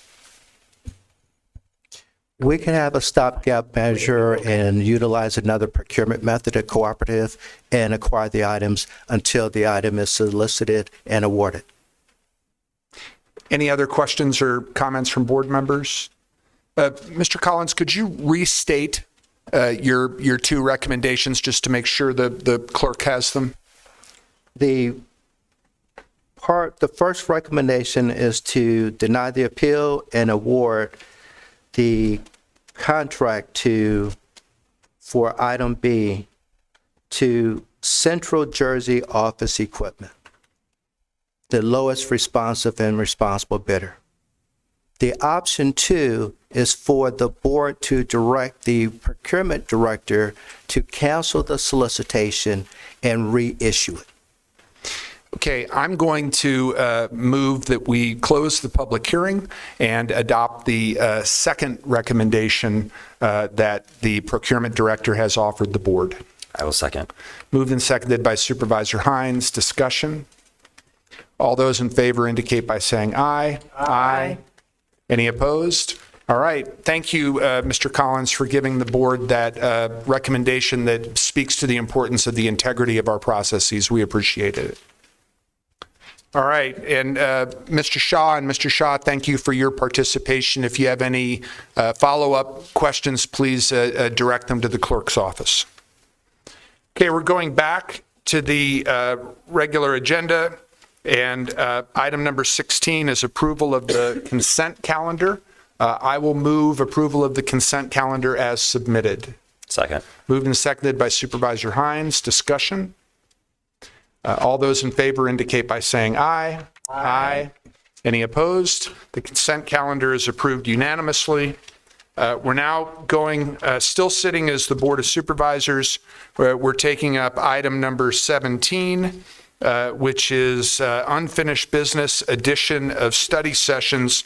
And consistent with the request that Supervisor Allen made to the clerk prior to the meeting, we're also going to take up her addendum item, which is dates and times for Board of Supervisors meetings. And I think just to give you the opportunity to explain why this was an addendum item, I'm going to turn it first over to Supervisor Allen. Thank you, Chair Scott. We added the addendum item to just ensure that we could have the discussion and decision about the two interrelated components, one being the addition of study sessions, but also the implications that that could have around our regular meetings. And so that we could talk about them together because they are indeed inextricably linked. And I appreciated that not only for the reasons that you stated, but I know that Ms. Lesher, in her December 30th memo to the board on the topic of study sessions, addressed the need for an item just like the one you put on the addendum. So let's open it up to discussion, concerns from board members. I will say, if you go to Ms. Lesher's memo, I think she did a thorough and detailed job of laying out the questions that we need to consider. Go ahead, Ms. Lesher. Chair Scott, I was simply going to point out the memo is actually from me and the clerk of the board. Oh, my apologies. Jointly. Sorry, Ms. So Manriquez. Not used to getting memos from you, but Ms. Lesher gives us a lot. Thank you. It's on Fridays, Chair Scott. Yeah. It all comes out. All right. So if it's okay with the board, unless there is anyone who has any introductory comments, we could go through these questions. If that strikes you as a good way to proceed, go ahead, Supervisor Allen. I would love to do that. I just want to toss out sort of overarching goals, at least for me, that are guiding this discussion, are that we can, as a public body, that we ensure that the public can effectively engage. And so I think creating more opportunities for the public to be present at our meetings becomes then really important for getting that sort of feedback. And then I think also ensuring that we have spaces to really dig in on some of the complex issues that come to us. There's a lot of reports and substantive data that we get from staff. And I think oftentimes this venue is a difficult one for us to have discussions. Being in a line is not really the most sort of discussion-oriented format. And so I think the combination of study sessions and then also thinking through how to ensure that the public can really engage around our decision-making and be present for it, I think are kind of the overarching principles underlying my perspective on these matters. Thank you, Supervisor. Mr. Chair. Supervisor Christie. We are addressing both the study sessions and a change of scheduling of the Board of Supervisors meeting at the same time. Yeah. Well, I won't address at this point the study sessions, and I'm keeping an open mind on all of the components of both the Board of Supervisors meeting and the study sessions, but I do want my colleagues to consider some things, just as consideration. I'm not using it as any kind of a wedge or a bulldozer to try to push an idea on, but just merely in this process that we consider them. The first consideration that I think is essential is a definitive accounting of the costs involved. I know there's been some kind of cocktail napkin, well, I don't mean to degrade it like that, but just some off the top of our head discussions of the cost between extra staff time, parking, security, And I know there's a number of other items too that are involved in the cost. So I'm asking my colleagues to consider that. Secondly, there's been a custom established as far as the schedule of the Board of Supervisors meeting. I think it's fair to say that it's those who care about coming before the board or having business before the board or attending the meetings, speaking to call the public.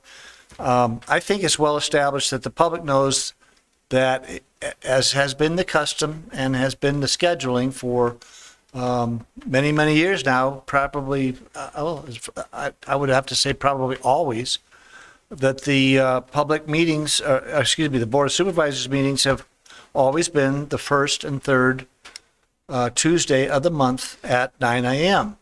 Now, if we're going to massage that or reschedule that whole thing, that's going to take a learning curve by the public to become aware of that, as well as for it to be publicized, and as well as it for the general public to know about it. So I'm worried that people will still show up, as they do if they have business before the board, as they always have, to come to the board the first and third at 9 o'clock in the month, and they could potentially come here and there would be no meeting.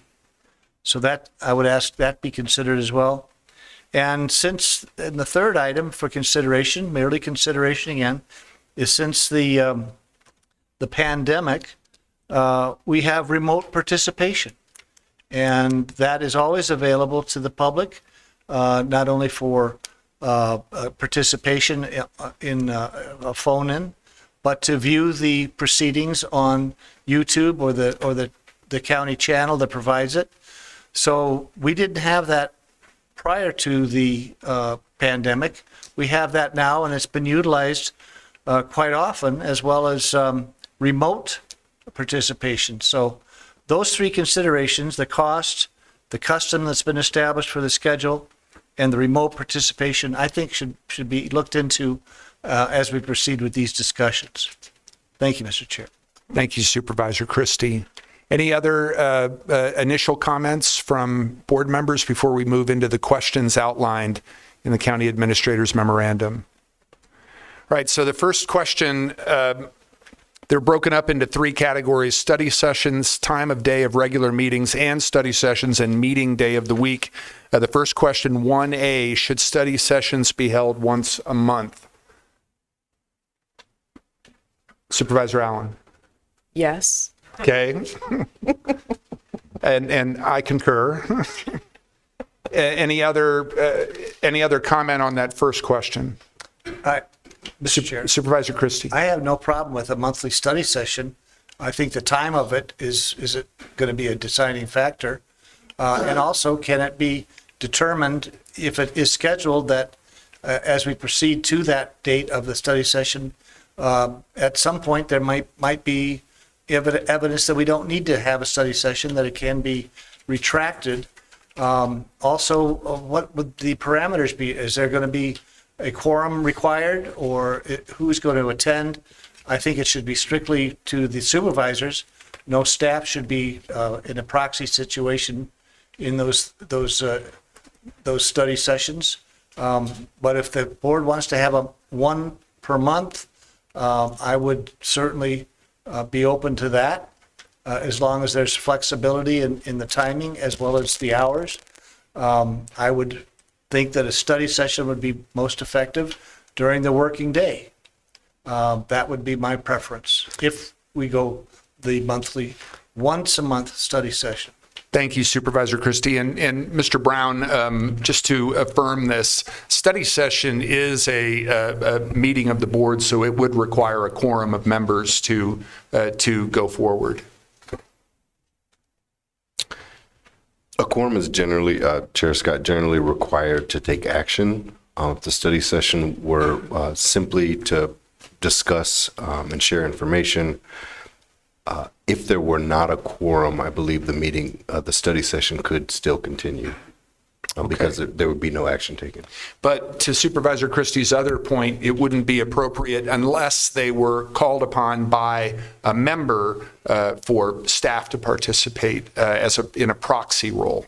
I think that's correct, and I think that's at the discretion of the board to set those type of guidelines.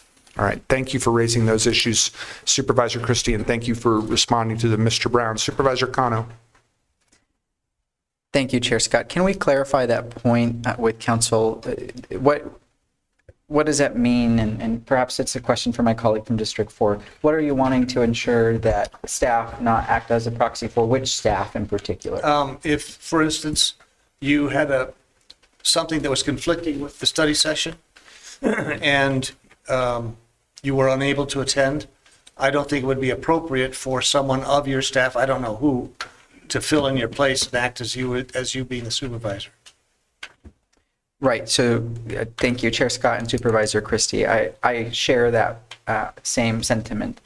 But to be clear, county administration or department staff can participate in that meeting. My interpretation of a study session is it's this same exact format here with staff on the other side, and we're engaged in an informational conversation, presentations requiring no action is able to continue, right? And so I just wanted to clarify which staff we were talking about. Thank you.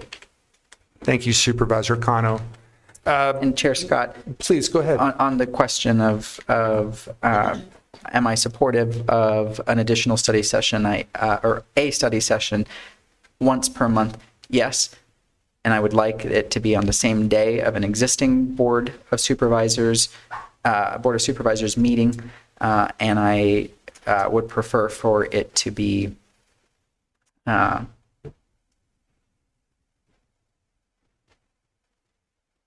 probably no later than a start time of 2 or 3 p.m. So you're artfully moving us into the second question, which is, should study sessions be held immediately preceding one of the 2 regular meetings? And your preference is that be the case. No, I think what he's saying is that, correct me if I'm wrong, Supervisor Cano, I think what you're saying is that we'd have study sessions preceding a regular meeting, and you're also, by implication, proposing that regular meeting occur sometime after the study session, late afternoon or early evening? Yes. Okay. Supervisor Hines.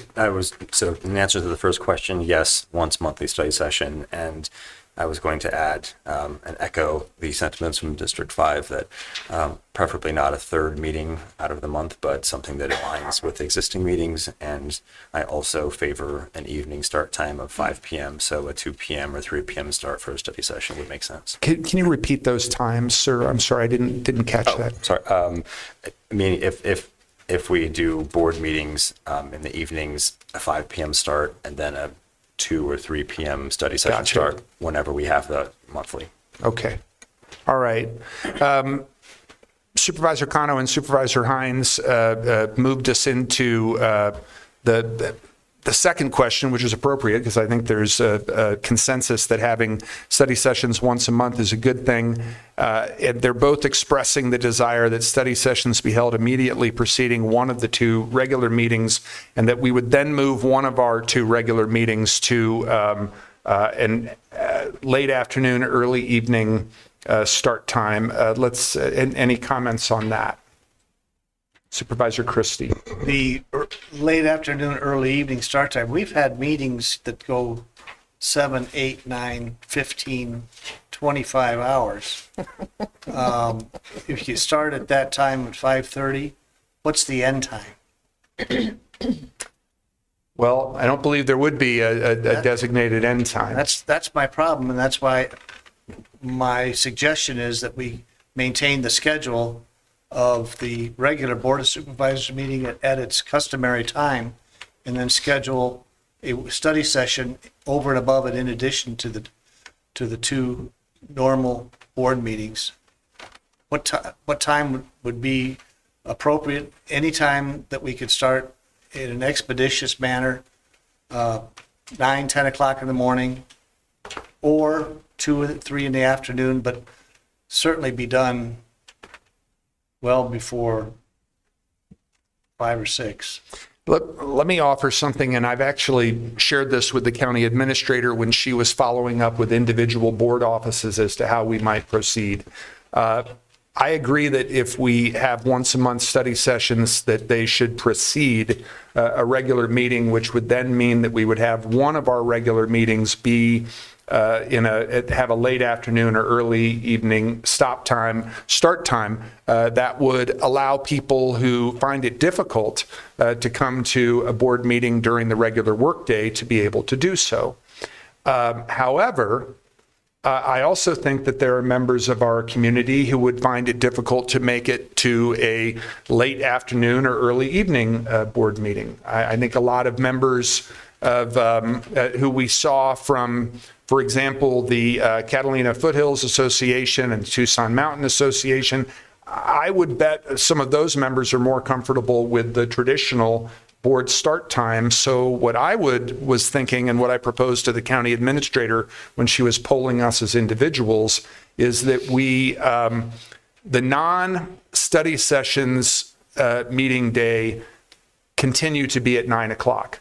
And that way we would have a one regular meeting that started at the regular time, but we would have another regular meeting that started in the late afternoon or early evening. That would give all members of our community the opportunity to attend board meetings at times that fit with their own personal schedules.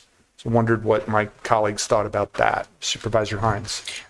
So I think, just as a student of human behavior in medicine, I think patterns are important. And to my colleague from District 4, I agree, there's going to be whatever changes happen, it's going to be months before that kind of gets kind of ingrained in the community, with the media, who cover us, all that.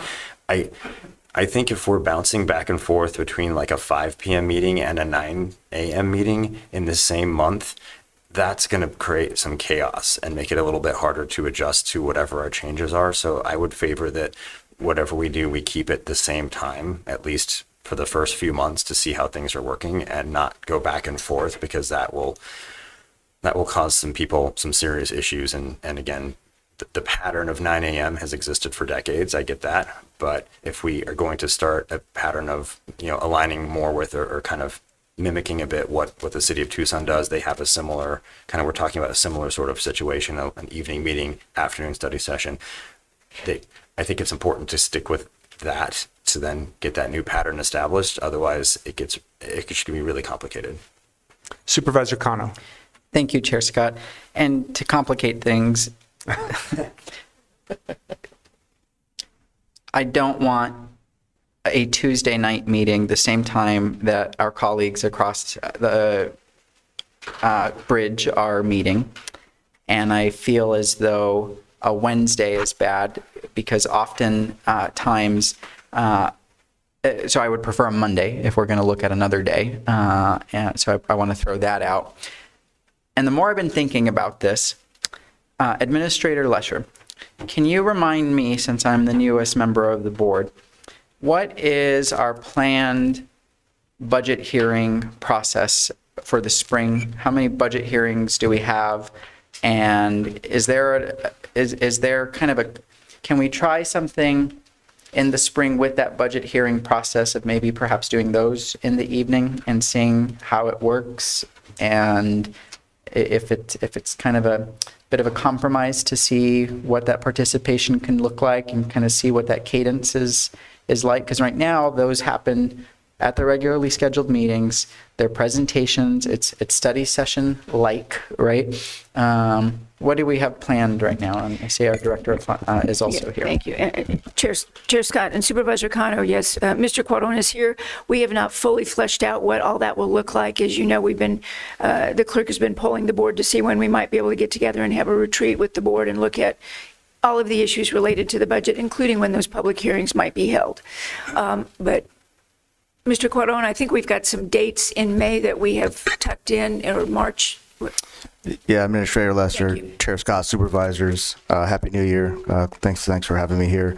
The two dates that we have on the calendar right now that are known budget presentations are February 17th, that's the strategic plan overview, And then March 17th, that's the presentation of our CIP. Our recommended budget is due to be sent out to the Board of Supervisors on April 17th. May 19th is the tentative budget adoption as of today, with final adoption in June, with the adoption of the tax levy then coming August 17th, 2026. So that's the current schedule, notwithstanding any additional meetings requested by either the administrator or the Board of Supervisors. Thank you, Mr. Quaron. If any follow-up to that, Supervisor Cano? Supervisor Hines. So I think, and thank you, Chair Scott, I think hearing what we're hearing, we could, and I agree with not doing something in parallel with the city of Tucson, because we have a problem with media coverage. Literally, we both use the same channel, right, to broadcast this for people who want to watch it in that manner. So I don't know how that would work. So I think that makes a lot of sense. We could avoid that by moving to a Wednesday, but if my colleagues want to stick with a Tuesday, we could simply do the 2nd and 4th weeks of the month and start that in February. Because that gives 5 p.m. meetings, whichever meeting of the month we add a 2-hour study session to before one of those, start at the 2nd week of February, and to give the clerk's office and everyone time to kind of, adjust. I think that would be a reasonable place to start this. Supervisor Allen. I also think that I like the Tuesdays. I just don't like the conflict with the city of Tucson, the town of Marana, TUSD, who else? South Tucson. We all meet at the same time.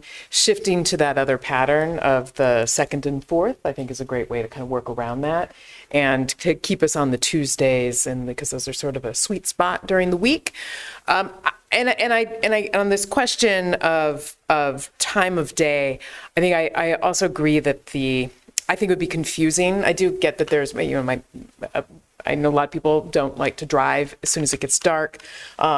I also think that if we move both meetings to the evening, I think that consistency is going to be helpful for people, and I think it will be confusing to have meetings that start 1 in the morning, 1 in the evening. I think to Supervisor Christie's comment about the length of time of our meetings, I know for me that as my bedtime starts to get closer and closer, that I think that we will speed up our meetings. Why don't we do that now? Well, I think the creation of the study session actually pulls quite a few items off of our regular agenda and puts them into a different space, so that the meeting agenda for the regular meeting then becomes much more focused on the decision-making items as opposed to the discussion items, which move to the study session. So my hope is that gets us sort of through the agenda quicker. Supervisor Cano. So I'm going to make a suggestion that we start. Did you say the 2nd, Supervisor Hines, 2nd and 4th? 2nd and 4th weeks, beginning in May. I'm not comfortable going any sooner than that. There's going to be a lot of time for adjustments that are going to be needed. So 2nd and 4th Tuesdays in May, study sessions would start at 1 p.m. with a 5 p.m. start time of our regular meeting. I believe that would allow us to have the call to the public section, a good hour and a half, people to get here, allow us to have that time frame to get started around 6:30 for the items considerations. I personally want to be done with these meetings no later than 7:38, and that will be I'm stating that goal right now. Feel that delayed implementation is really important. I recognize the desire to do it sooner, but we've got to do this right, and this is a big change. And I do think we need to revisit this, I should say, at the end of the year to see if it's worked, and recognize that the clerk should also, as part of the budgetary process, be working with the administrator to, in the budgetary process, not hold back on the additional requests and resources needed to implement the changes that the board is asking. These meetings function only with the support of the staff in our clerk's office. And I want us to ensure that the public is supported. They will be through the clerk's office. I do not want the public to be charged for parking when they are coming here. I want some form of validation to be offered. And if they are in our El Presidio parking garage, I want our garage to be open, and I want security there. And somehow we're going to have to figure that out in the form of a motion, but that's my recommendation. So what you're proposing, Supervisor, is that we move to, at the beginning of May, move to meeting the second and fourth Tuesdays of the month, with one of those meetings being study sessions that begin at 1, and regular sessions that begin at 5, and all regular sessions beginning in May, not just the study session day, but the non-study session day the meeting would begin at 5. All right, let's discuss that, because I'm seeing some nods from other supervisors with regard to Supervisor Cano's suggestion. Supervisor Christie. Thank you, Mr. Chair. I still would like to have some kind of an analysis from the clerk as to what it would cost as far as overtime or keeping staffing on in the evening, and security and parking and all of those cost issues. And is it really going to be cost effective to do this, or is it going to be quite a bit of expense that may not guarantee the outcome that everybody's trying to obtain? I think it's essential that we do talk with staff about it. They put in long hours. They'd have to be here whenever we'd have these meetings, but it would be essential, I think, that we have a cost accounting on it. So to Supervisor Christie's question, other than the information that was in the memo to the board from the clerk and the county administrator, anything that you can respond to now, or do you need some additional time to get into what he's asking about?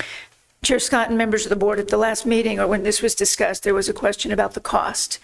And I pulled those departments with which we work the most for this: facilities management, communications, information technology, our security manager.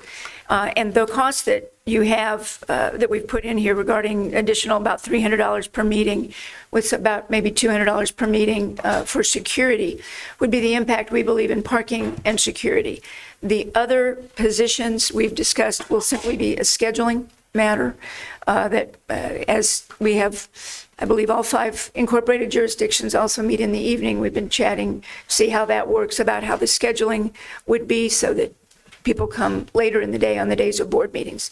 So that's the only, what we've seen has been identified in this memo. I think the greater challenge will be to the clerk of the board, and appreciate I think we're waiting till May allows some time to add additional staff to come back and see what we might need to do with the budget to provide the additional personnel, because while many of the other positions we work with might be salaried, they are not necessarily in the clerk's office.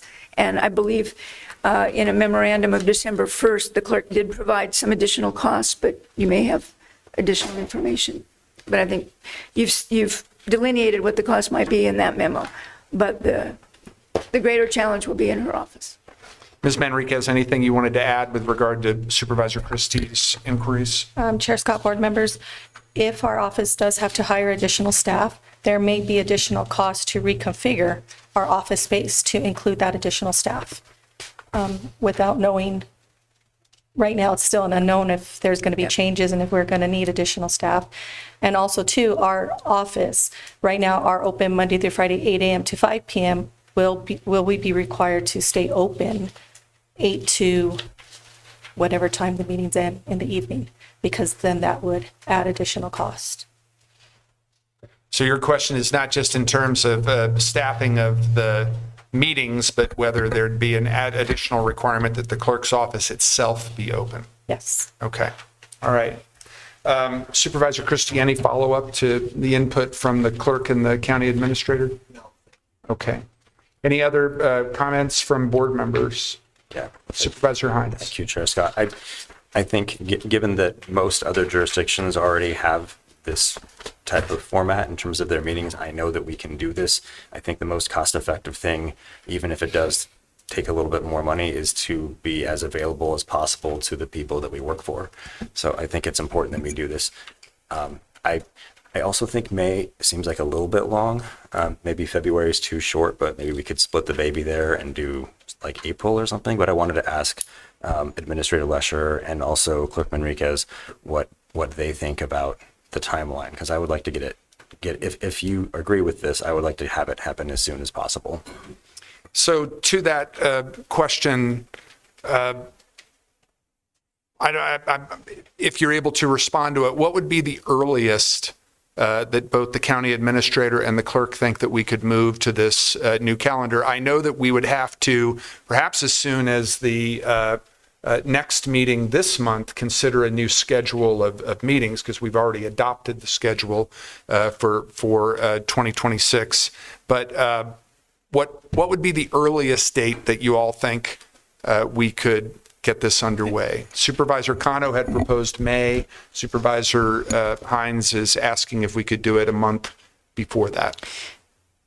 Chair Scott and members of the board, I think the longer runway that allows us to let the public know that the meeting time has changed and things like that will be helpful.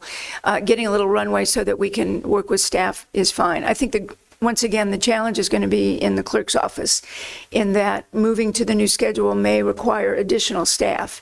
And there is a period of time by which she'll be, no, you can speak for yourself, but adding HR, adding personnel takes a little bit of time getting through the need to survive human resources, I believe I heard earlier. I really set the tone. But that's, but that would be the piece. It's just any runway.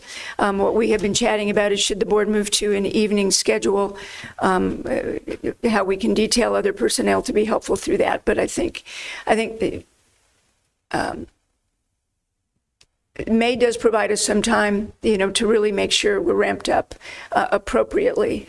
But I think how long would we need to? Chair Scott, board member, just so everybody is aware, we currently have a vacancy in our office that we have had difficulty filling. And it has been at least going on 2 months now that we've had difficulty filling. That would do support for board meetings. So just so you are aware that we do have difficulty filling the positions and keeping people in our office. Okay. Any follow-up from board members on that input? Supervisor Hines. I'm sorry that was you. I would just say I'm like, in terms of whatever the clerk's office needs to make this happen, I favor doing. And so if you need to offer bonuses or incentivize in other ways or be very creative with timing, obviously not everybody is salaried, but certainly on these particular days when the meetings are late, people don't have to be there at 7:30 in the morning. They can come in at 1 or 2 so I think just liberality all around in terms of whatever you need for your office, we'll sign the check, that kind of thing, with the permission of the majority of the board, of course. But I think whatever the clerk's office needs, I'm willing to listen to and provide. To that point, Ms. Lesher, I know that you and the deputy county administrators work on addressing hard-to-fill positions. Is this the kind of situation where that where it might lend itself to those structures that you already have in place for hard-to-fill positions? Chair Scott, we'd be happy to meet and work with the clerk to look at those positions and see what salary adjustments might be needed to facilitate the hiring of those positions. I'm going to tentatively suggest, based on the need for further investigation by both the clerk and the county administrator, that we proceed as Supervisor Cano has proposed, but with the hope that maybe we can do it sooner, as Supervisor Hines has proposed, depending on how we're able to move forward with those staffing and other challenges. It would be. Yes. I will second that. All right. We should probably restate it for the clerk. Well, the motion is that we would begin meeting on the 2nd and 4th Tuesday of the month, starting in May, and that our meetings would shift to begin at 5 p.m. Starting in that month, and which of those 2 Tuesdays would be best for study sessions? My own belief is it would be the second as opposed to the fourth. All right. So did you get that, Ms. Manriquez? But go ahead. Isn't there a caveat there depending upon the cost involved analysis? There is. And that may not happen. That's why I said that's what I would tentatively propose. That's what I would tentatively propose. With that caveat. Indeed, because if they were to come back to us and say, for whatever reason, this is difficult to move forward with, then we could reconsider. We could reconsider. So anyone in the majority could move to reconsider. Does Supervisor Hines still second that? I think we should change it and then vote. Because I don't know what that is. What I'm saying is that we should direct the administrator and the clerk to move forward with that goal in mind, with the hope that we could do it sooner. But to Supervisor Christie's point, if they were to come back and say, this is not doable, then I think what they would be telling us is what Supervisor Cano was saying he wanted to consider at the end of the year anyway, which is, was this not just achievable, but did it meet the ends that the board had? Go ahead, Supervisor Hines. And Chair Scott, I guess to Administrator Lesher, is this doable in May? Chair Scott, I believe it is. In that case, I would like the motion not to be tentative. Let's just move it and I'd vote on it. And if we need to make some changes going forward, we put it on another agenda. I'm very comfortable with that. Okay. Supervisor, yes. All right. All those in favor indicate by saying aye. Aye. Any opposed? Okay, that passes unanimously. Under study sessions. Chair Scott, go ahead. I'm excuse sorry, me. Ms. Manriquez. Just for clarification, Please.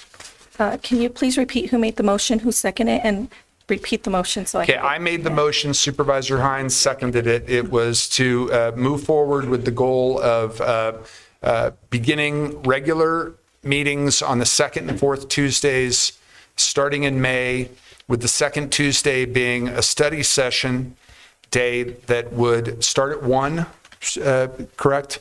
And then the regular session would start at 5. The fourth Tuesday would be regular session, also starting at 5. And then Chair Scott, so for the second meeting, the study session starting at 1, will there be an end time? 4 or 5. Yes. No. For the regular sessions, right? We just determined that. Yeah, you're starting the regular session at 5, so we're going to do study session from 1 to 4:30, 1 to 4, to give staff time to, because we would need time to change out the meeting schedule and, do a little bit of... 4:30. Okay, thank you. Mr. Chair, is there some kind of affirmation that we won't be here till midnight? Well, I think it's Supervisor Allen's bedtime. She's going to hold us all. The alarm will go off saying that I need to go to bed. I could just see us going on and on and on. No. Well, as somebody who worked in TUSD, and I don't want to give Mr. Brown PTSD from his TUSD time, I have those concerns myself, but I think Supervisor Allen made a very important point, and it's touched on all the memoranda that we've gotten, which is that a lot of the things that take up time during regular sessions are now going to be moved to study sessions. And I would just add, Chair, and our human circadians will help with this, because there will be meetings in the winter where we will start the meeting and it will be dark already. We're close, right? So our brains we're not going to want to hang out for 7 hours and talk. So I'd just like to see how it's cut off. Well, and I'm going to be a devil's advocate. I mean, part of part of this change is going to be that we may confront difficult moments where this room is going to be packed the way we've seen over the last year. And I am not going to limit public comment. I am not going to cut off public debate. A part of making this accessible is sitting here, doing our due diligence and listening. So, I mean, I don't know, Supervisor Christie. I don't want to be here at 10 o'clock either, but if our work requires that, that's what is expected of And us. I agree with you, and I have no problem listening to the public talk and call to the public. What I do have a problem with is how my colleagues go on and on and on and on. Okay. Well, thank goodness you're always so concise. All right. That was the motion. Any further clarification, Ms. Manriquez? So it's safe to say study sessions 1 to 4:30. Obviously, the board can, if they finish sooner, the meeting Right. is done sooner than with the regular meeting starting at 5. Okay. Yes. And then the location, the study sessions are going to be held in this room as well? Well, that was something that Supervisor Allen alluded to in terms of having discussion. I think they could be held in this room if there was some furniture that was brought in that lended itself to that kind of dialogue that you're talking about. But let's discuss that. Mr. Chair? Go ahead, Supervisor. Let's throw in another caveat. In the evening meetings of the regular board meetings, that there be no executive session. Well, oftentimes executive sessions are requested Very lengthy. are requested by the county attorney's office for the statutory reasons that we have them. So I don't think Mr. Brown's going to agree to that. Chair Scott, Chair Scott, I just wanted to mention that we can work executive sessions before 5, potentially schedule them at 4. So when we get to the rest of the meeting, it's not interfering with the time that we have the public here. Oh, We start at 5, that means we'll be done with the executive session by 10. I have a Supervisor Hines. this is a little whimsical, but I'm curious from the attorney's perspective, do we lose quorum if more than 2 members of the board are asleep? But present. Probably, right? Okay. Yeah. Chair Scott? Yes, sir. I do believe we can do executive session as part of that study session period. Some jurisdictional partners do that, and I don't see why we can't use this room if we want to do the retreat style room that we did in the courthouse and ensure that the public can still have some seating and have that layout. That's not a horrible option, but I just think it poses another logistical option, the logistical challenge, I should say, since it's a difficult, it's 2 different spaces and puts more burden and brings up a point too for our administration of what do we want this room to be as we master plan this building, and how do we want to have it be multi-purpose as well. So that's just my feedback. Appreciate that. Supervisor Allen. We could also pull some bar stools up around this, That'll get us in a much more familiar tone. So I do think that Supervisor Cano's comment around just sort of thinking long-term about as this building gets renovated and worked on, thinking about long-term, the appropriate format. I also would ask the administrator in working with IT, the clerk's office and others, that if the copper room, for example, is a viable option, then to just kind of explore what some options might be so that study sessions actually have us sitting around a table as opposed to sitting in a very subtle arc. So we passed that motion, and it seems to me that motion addressed, if you go to the administrator's memo, her questions 1A and 1B, but also her questions 2A, 2B, and 3A. It seems to me the only questions we haven't addressed are 1C and 1D, which is, can any member of the Board of Supervisors or the county administrator request specific items be put on the study session agenda? I would say yes. I would agree. Okay. Anybody disagree with that? Okay. And then, should study sessions be open to the public and allow for public comments? In other words, should there be a time for call to the public during study sessions as well as during regular meetings? What's the sense of the board on that?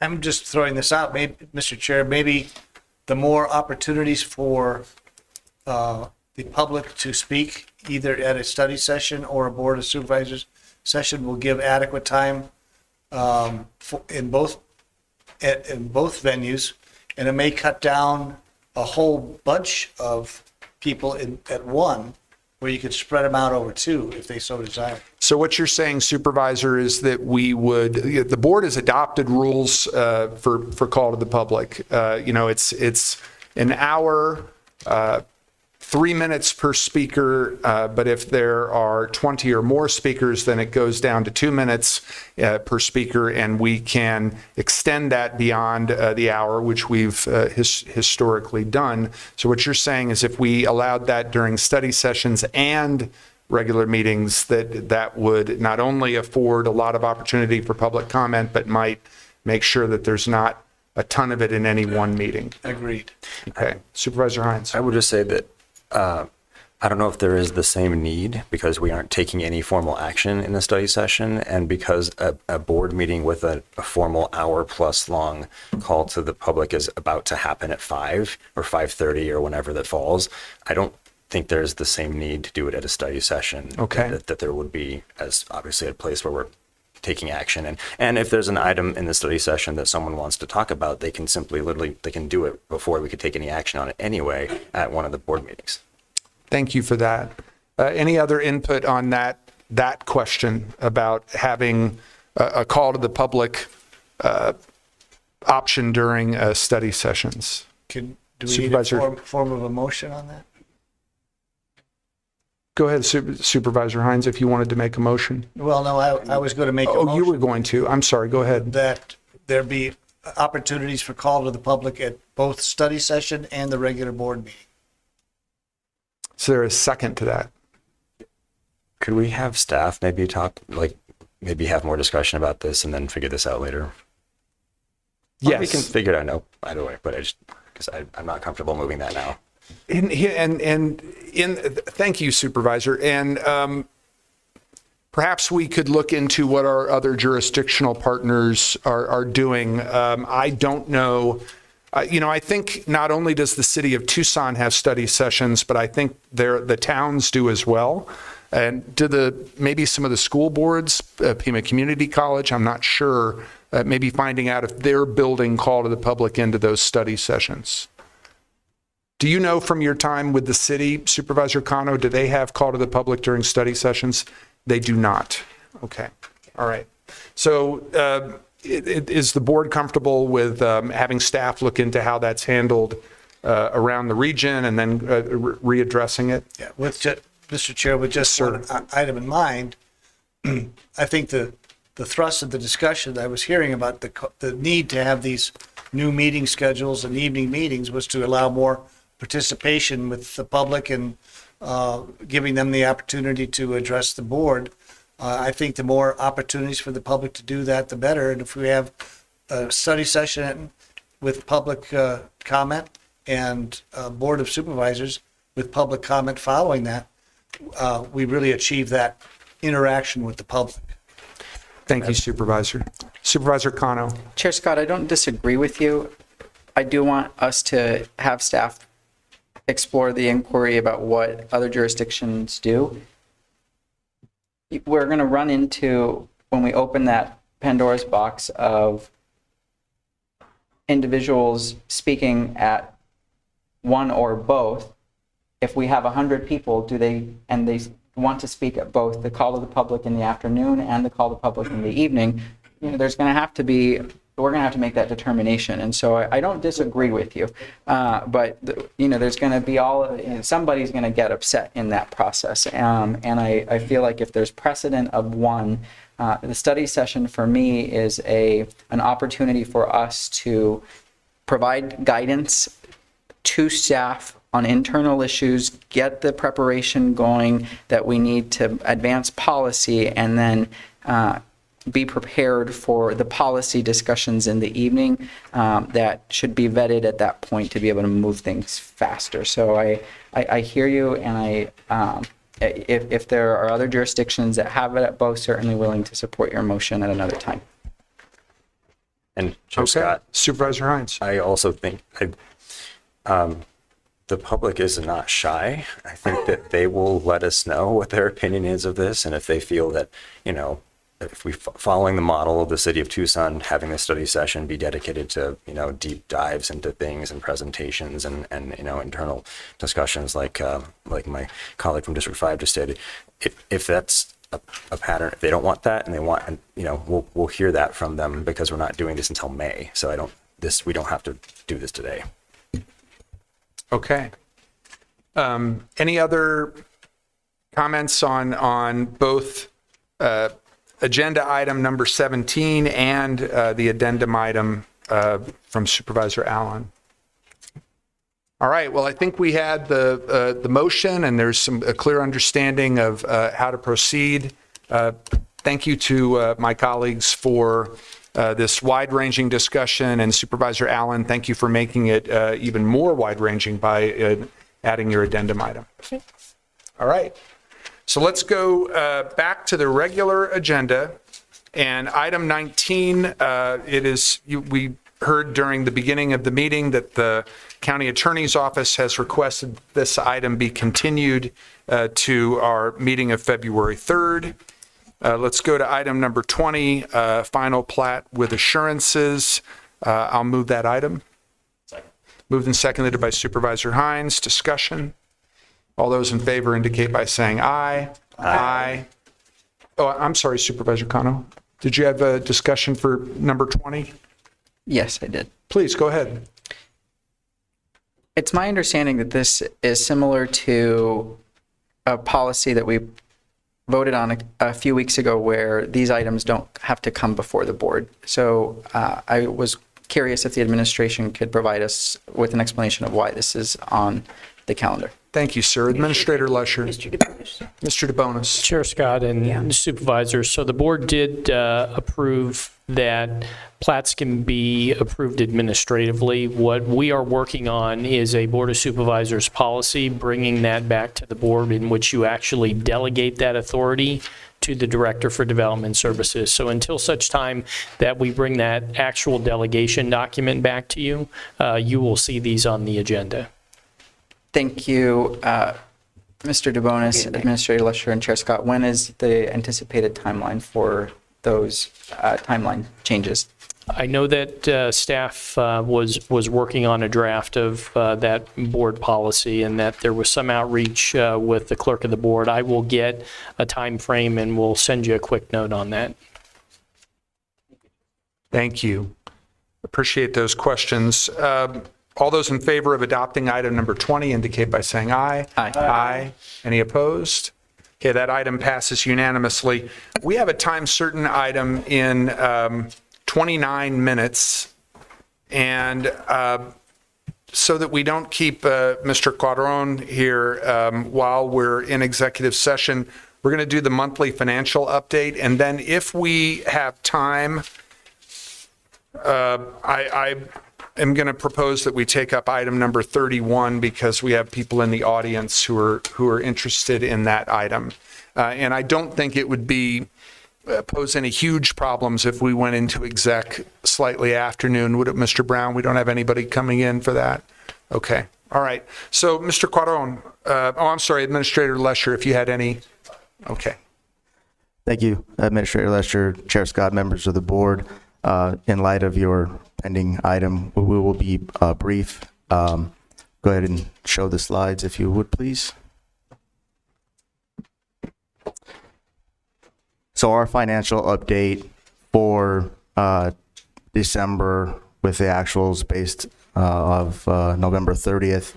We have continued financial stability is the takeaway for FY 25-26 based on the numbers that are presented in the presentation and in the memo that we sent maybe last week.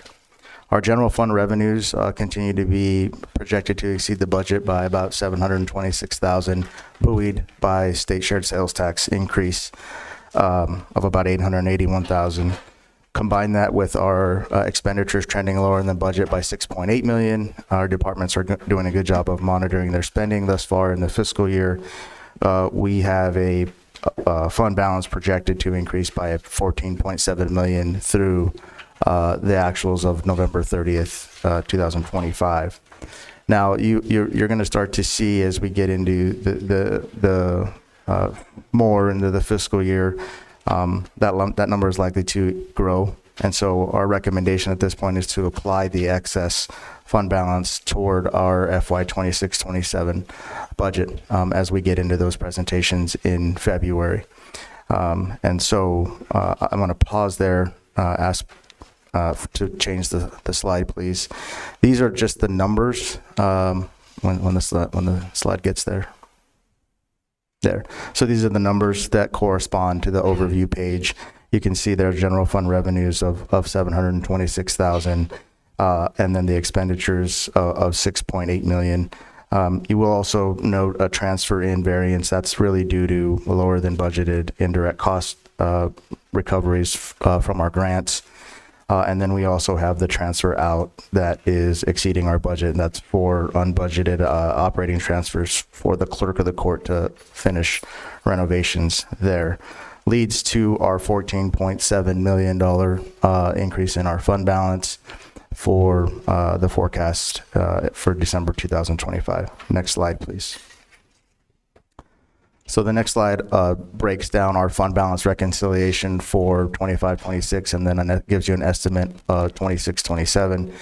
You can see there, it's the 13.9 is a little bit different from the 14.7, but that's because the board voted to use the $838,000 for our short-term crisis funding that was allocated, I believe it was last meeting.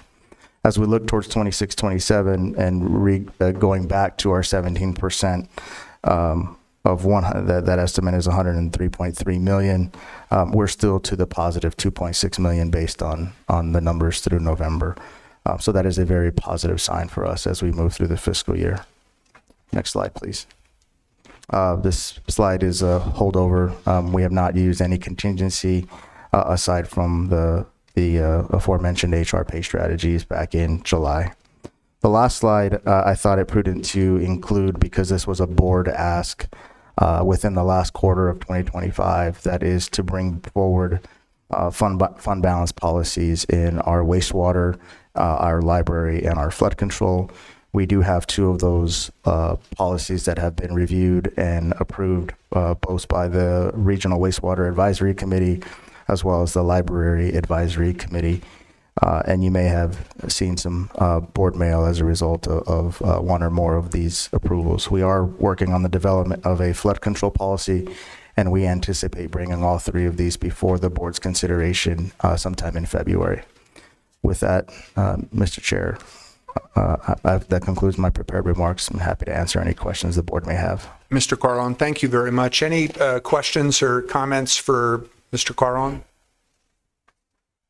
Supervisor Cano.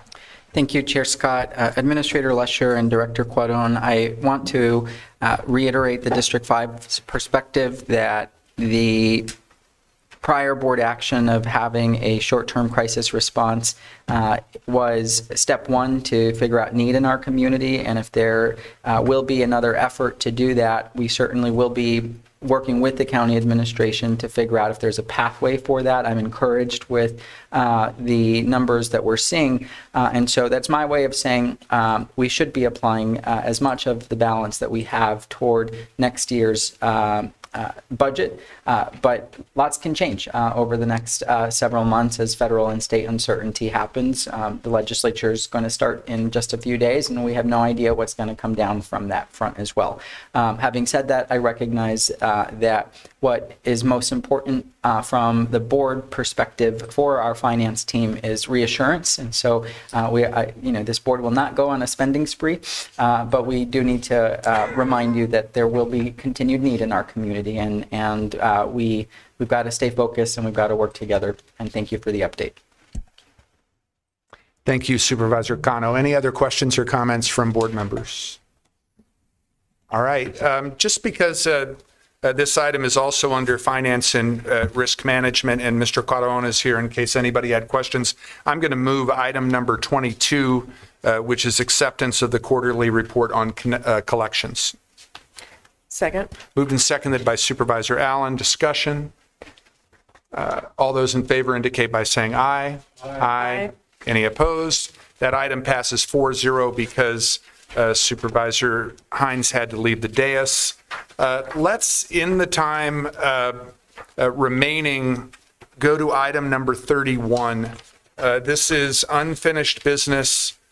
Contract with Axon Enterprise Incorporated. The board will recall that we had Sheriff Nanos here at our last meeting. He also followed up some of the questions that board members had with a memo that is attached to this item. There was also a memo from Ms. Lesher with reports of the discussions of the Data Governance Council that's in the IT department. Ms. Lesher, any introductory comments before I ask if there's any questions or discussion from board members? Chair Scott and members of the board, I think just the highlights are to summarize the sheriff's request is this would be a contract that provided additional enhanced services with an extension of the contract for a lengthier period of time in order to lock in what he believes to be a lower rate at this point. And with that, the current contract is in place through 31 and would welcome any direction from the board about any amendments to or next steps. Thank you. Thank you, Ms. Lesher. Comments, discussion from board members? Supervisor Allen. I think I don't want to underscore or reiterate the same comments that I made last time, but I think they are, in many ways, are still relevant, even with the additional information. I think, and my concerns persist even with additional information from the data governance recommendations and review. I think the reason that we are considering this is at the pressure of Axon to lock ourselves into a new contract, despite the fact that we still have 5 years left on this existing contract. That in and of itself, I think, could stand alone as a concern.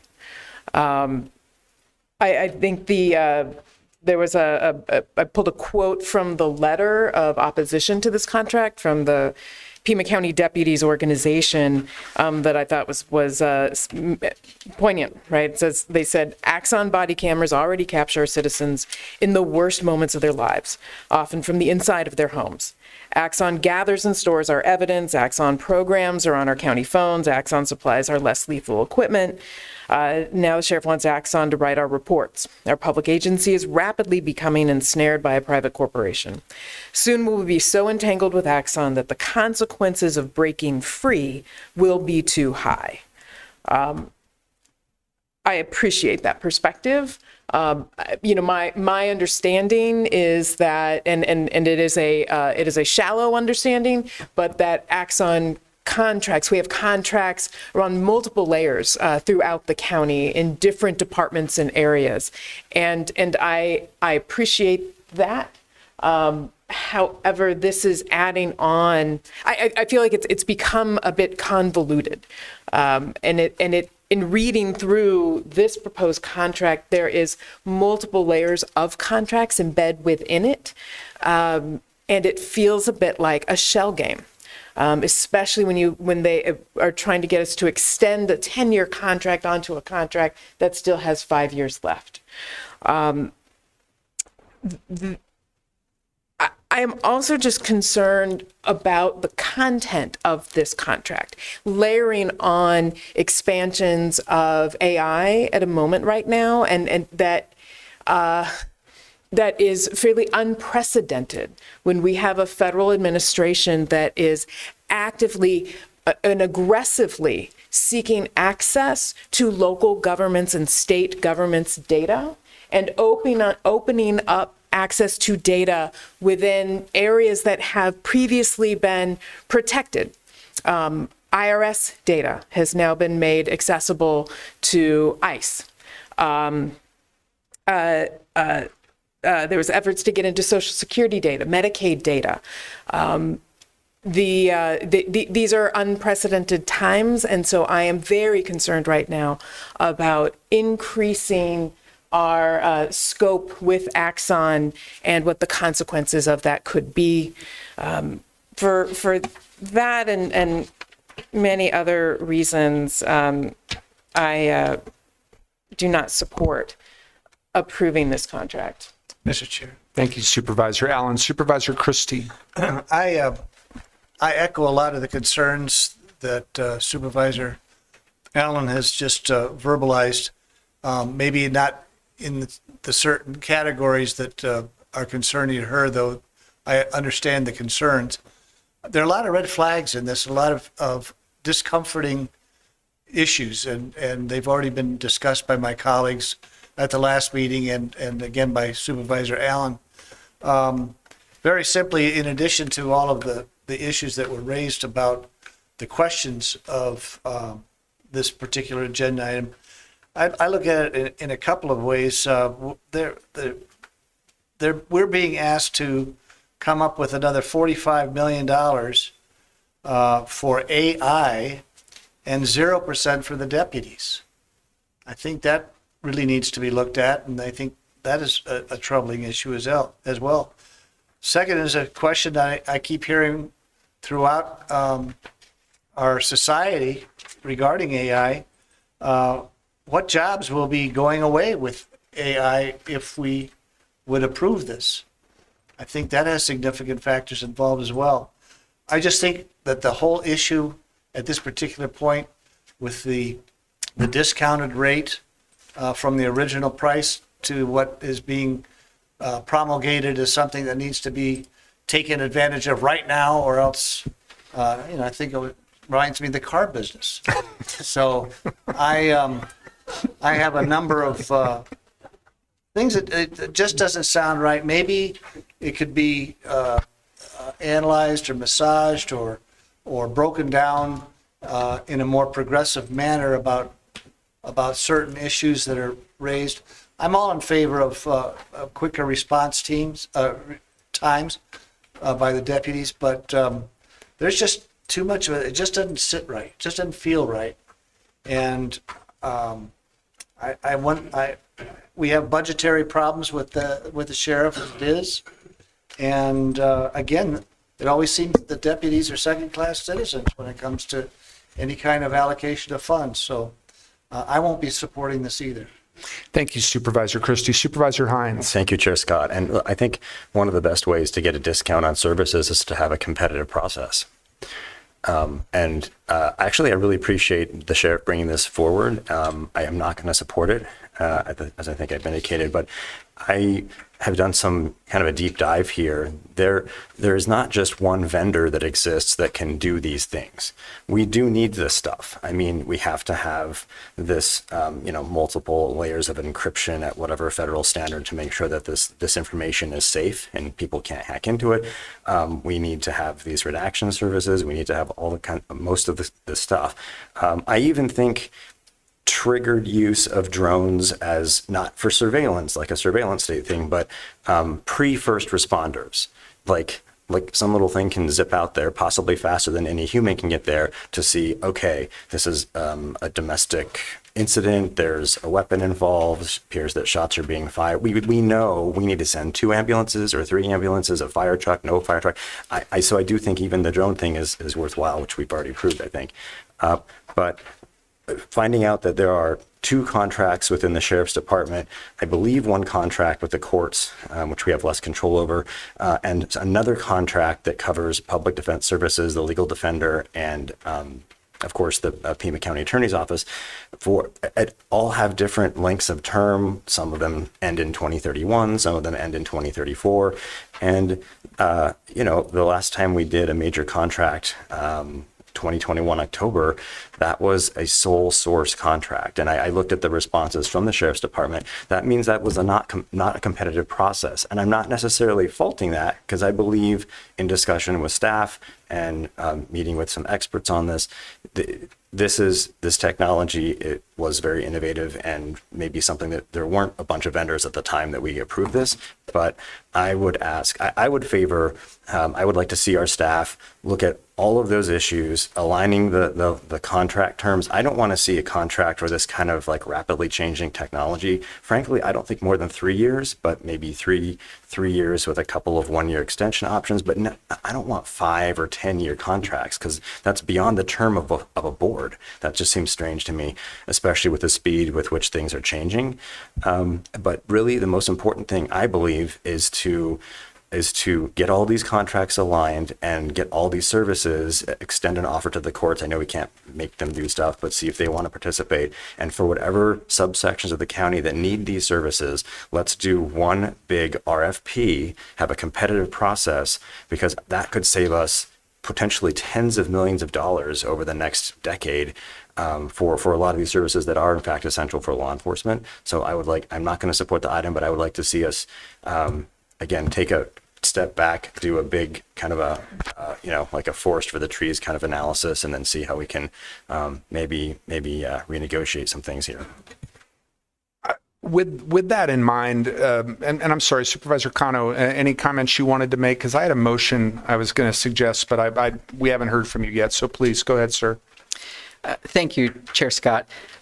First, I want to thank the sheriff for bringing this item to our consideration. I have deep respect for Sheriff Nanos and the work that he and our entire department at the Sheriff's Department does to keep our community safe.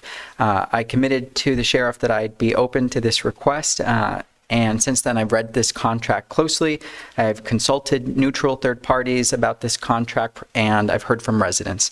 Based on that due diligence, I cannot support the extension of this contract today. Let me explain why in plain terms. My vote today is not a vote against the men and women in uniform. I have deep respect for the work that our deputies do, and I'm grateful that when District 5 residents call 911, the Sheriff's Department shows up. Body-worn cameras are here to stay. Accountability tools are here to stay. And the county already has a contract in place with Axon for the next 5 years. I am committed to making sure that our deputies have the resources they need to keep the public safe and to do their jobs.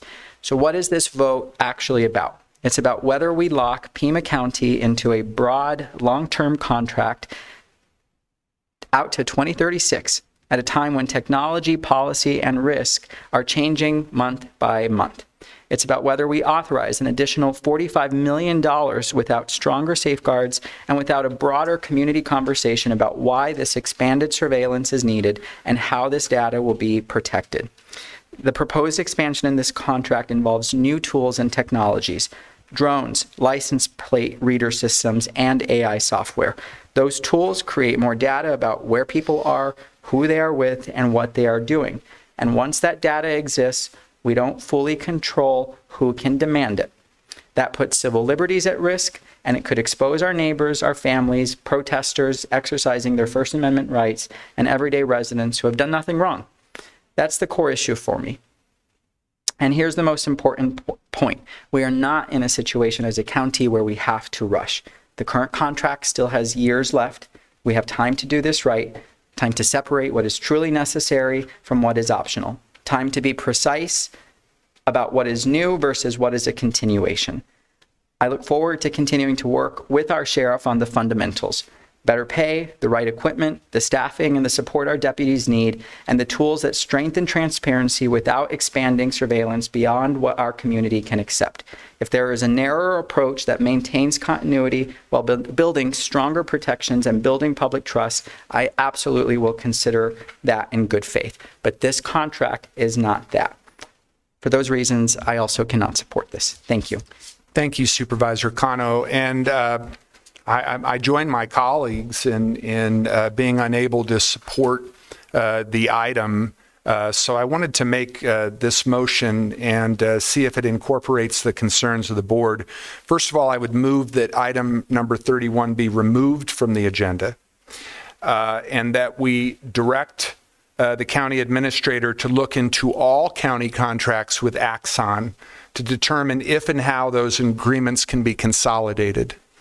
And the third part of the motion would be that the recommendations from the Data Governance Council that are outlined in the county administrator's memorandum to the board, that those not merely be recommendations, but that the county administrator examine if they can just be fully adopted as directives from the board. That would be my three-part motion.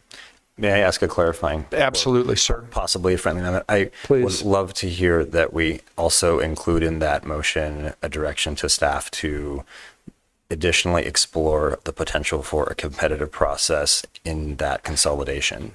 I would welcome that as a friendly amendment, Supervisor Hines. Absolutely. Thank you. Perfect. And I second that. All right, thank you. Discussion on the motion. Supervisor Allen.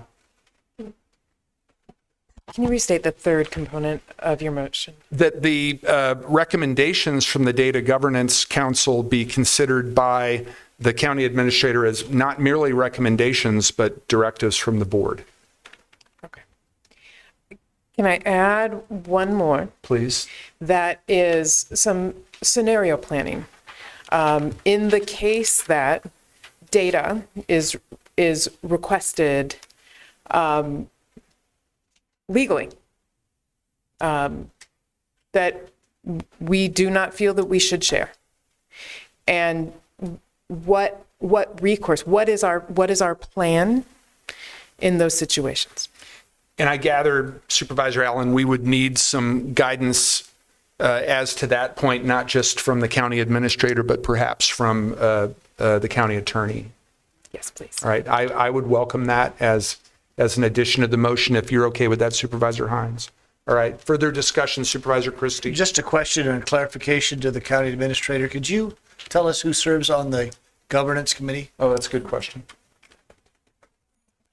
No. Chair Scott, I'm sorry, Supervisor Christie, I'm afraid I don't have it at my fingertips. I'm happy to get a memo out to the board and let you know who's all on it. It represents a variety of departments led by Javier Baca from the IT department. Thank you for that question, Supervisor. But those participating on the board are department heads? Primarily. Okay. All right, any further discussion on the motion? All those in favor indicate by saying aye. Aye. Any opposed? Motion carries unanimously. All right, so that was item number 31. We're going to come back to items 23 through 30, and you'll note that the clerk said that we should consider items 23 through 30 together. Just a clarification, Ms. Manriquez, from when we address these items, does that mean that the board should consider a motion that recommends approval of all those items together? Chair Scott, board members, so that information came from the health department, that they should be considered together. So I'm not sure if it should be one motion or. I'm sorry, Chair Scott, it does not need to be one motion. I think these are all of the recommendations that are coming out of ROSAC, the committee, the recommendations regarding the opioid use. I think the department felt that having the conversation about all of them together, since it's the same funding source and the RFP process, but it does not need to be one single motion. Okay, so, and that's what I thought when I saw it considered together, that they wanted one motion, but that is not the case. Mr. Chair, Okay, Supervisor Christie. can we do a little bundling perhaps?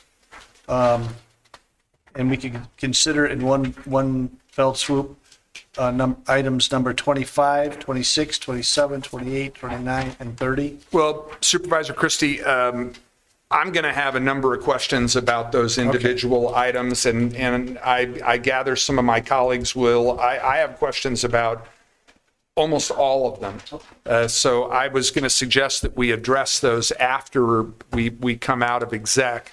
But I just wanted to get the clarification on the clerk's note. Pardon me? Let's just all the rest. Okay. Okay. All right.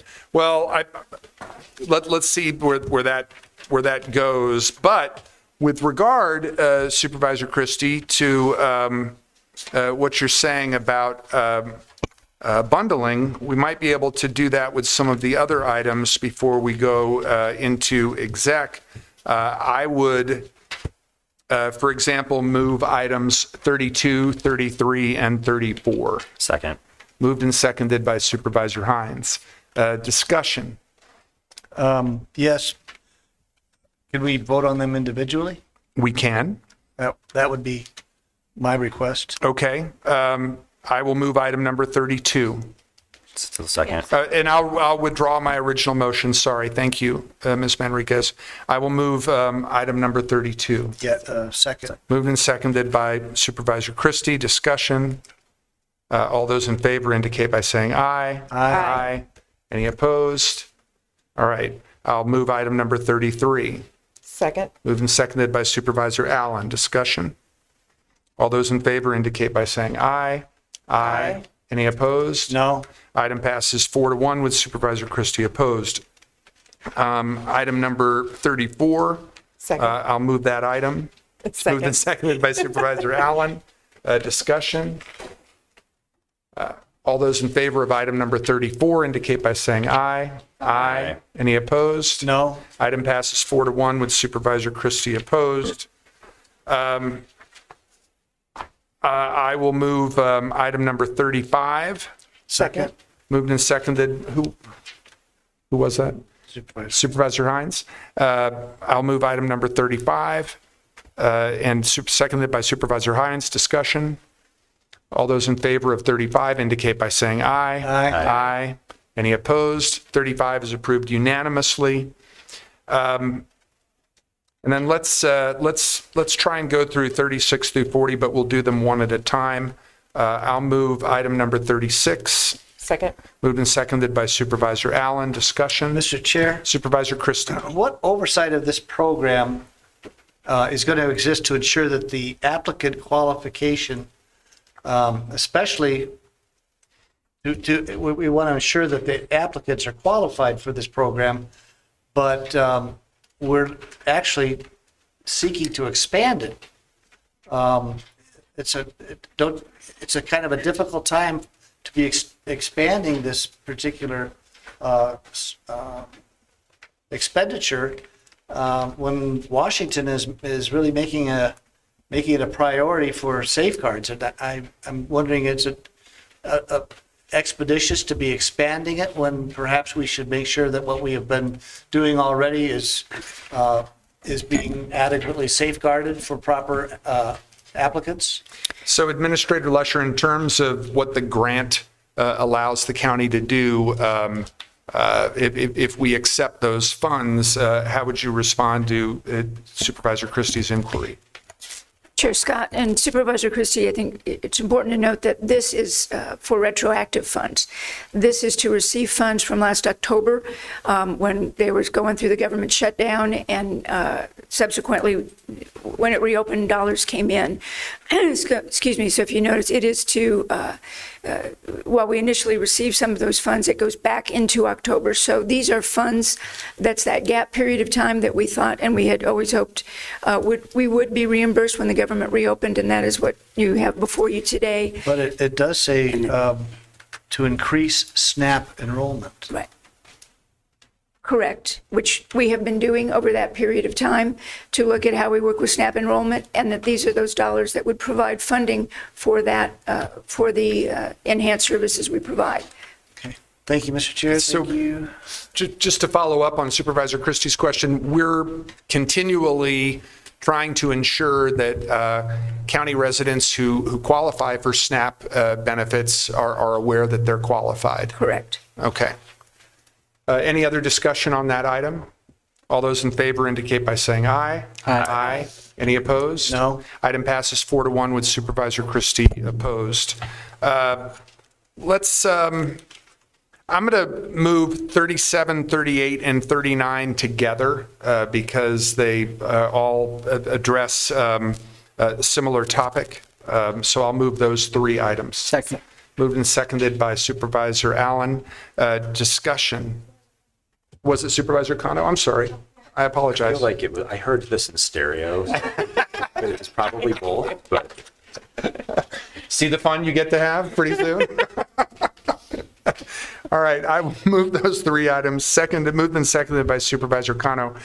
Discussion.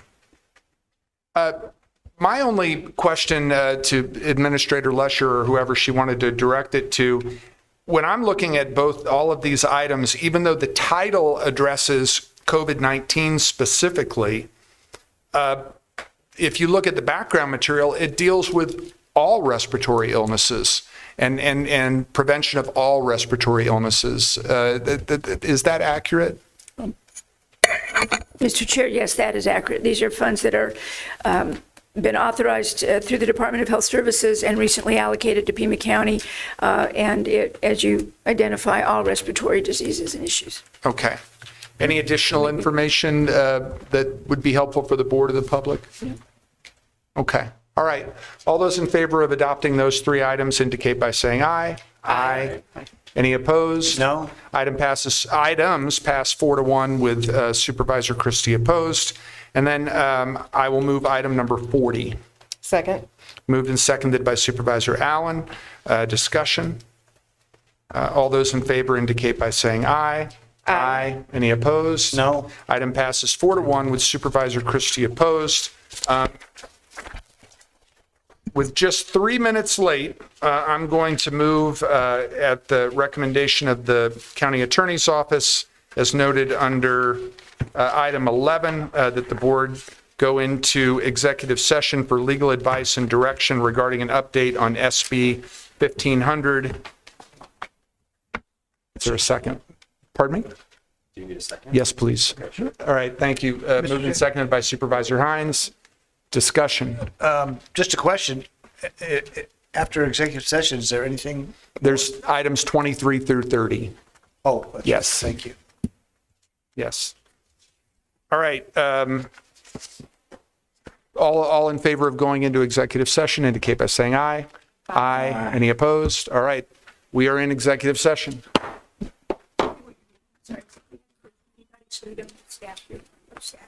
I think most of the questions that I have, you or Steve would be able to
All right, we are back, and the executive session item number 11 on the agenda was for information only. So we're going to take up the items that are still on the agenda, which are items 23 through 30 under the Health Department. And I did have some questions about various of these items. It's possible that my colleagues did as well, but is there interest in entertaining a motion approving all of them, or would you rather go through them one by one? All is great? All right, then I will, Supervisor, I'm sorry.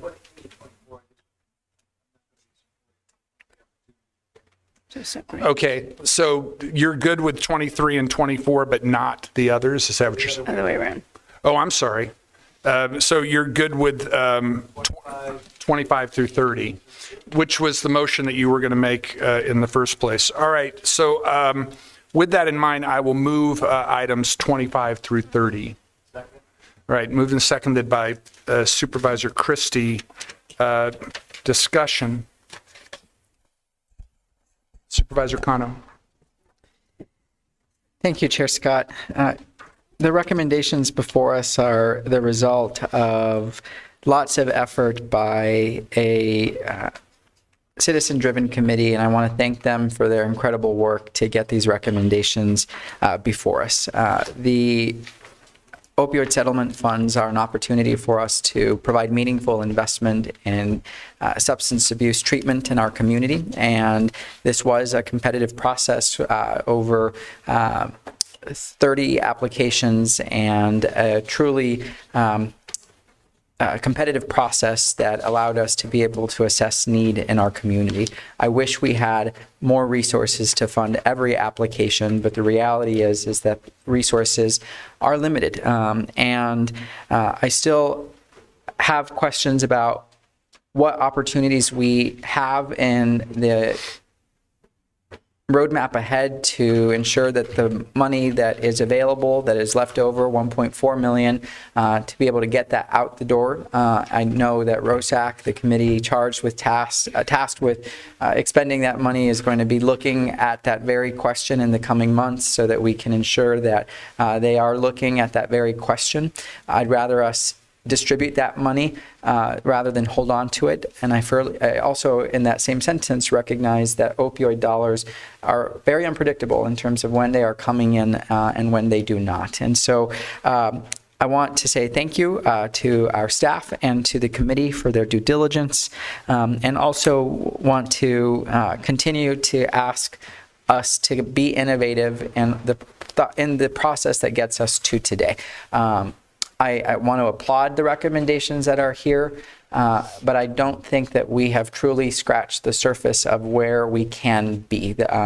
Going from 30 plus applications to such a narrow amount tells me that we are not spreading the wealth the way that we should. We are hyper targeting a very limited amount, and that means that we are not holding hands with partners, 30 plus partners who can also need our support. So what that tells me is that we need to be looking for additional funding opportunities as a county to support that work. Opioid dollars will not be the only funding source that we should be relying on. And so with that, I look forward to supporting the recommendations. Thank you, Chair Scott. Thank you, Supervisor. Any other questions or comments? Supervisor Allen.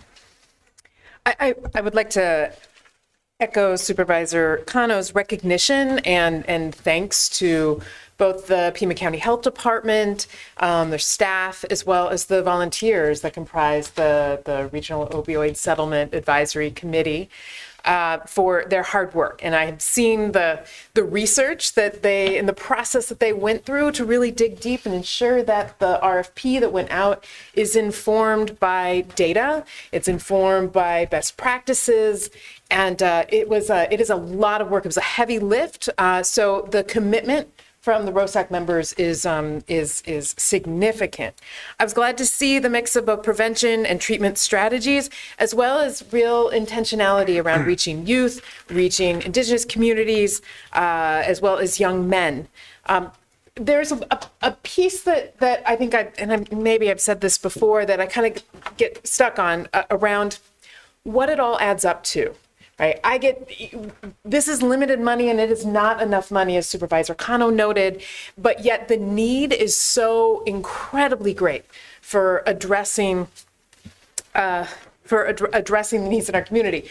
I think that the piece that, and I acknowledge and kind of went back and looked at the RFP and looking at some of the goals and still feel like there's a piece that might still be missing around kind of what do we want it all to add up to, both this money as well as thinking about the future rounds of grants, or thinking about the extension of these grants over, it sounds like some of them might be considered multi-year.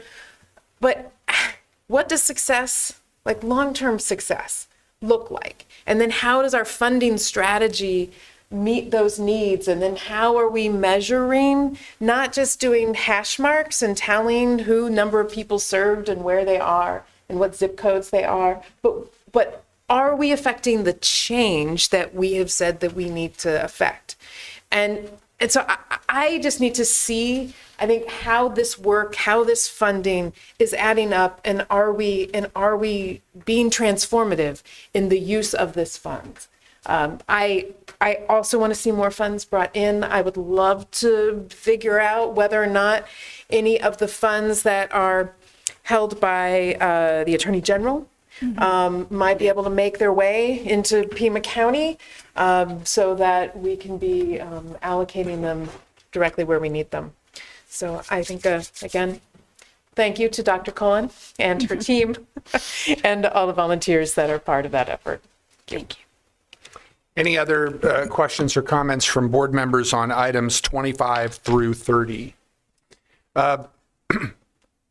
Dr. Cullen, thank you very much for coming in. I had some questions related to items 25 and 27, and we'll raise this again when we take up item number 24, because I really see transitional wraparound support and law enforcement co-response as very much connected.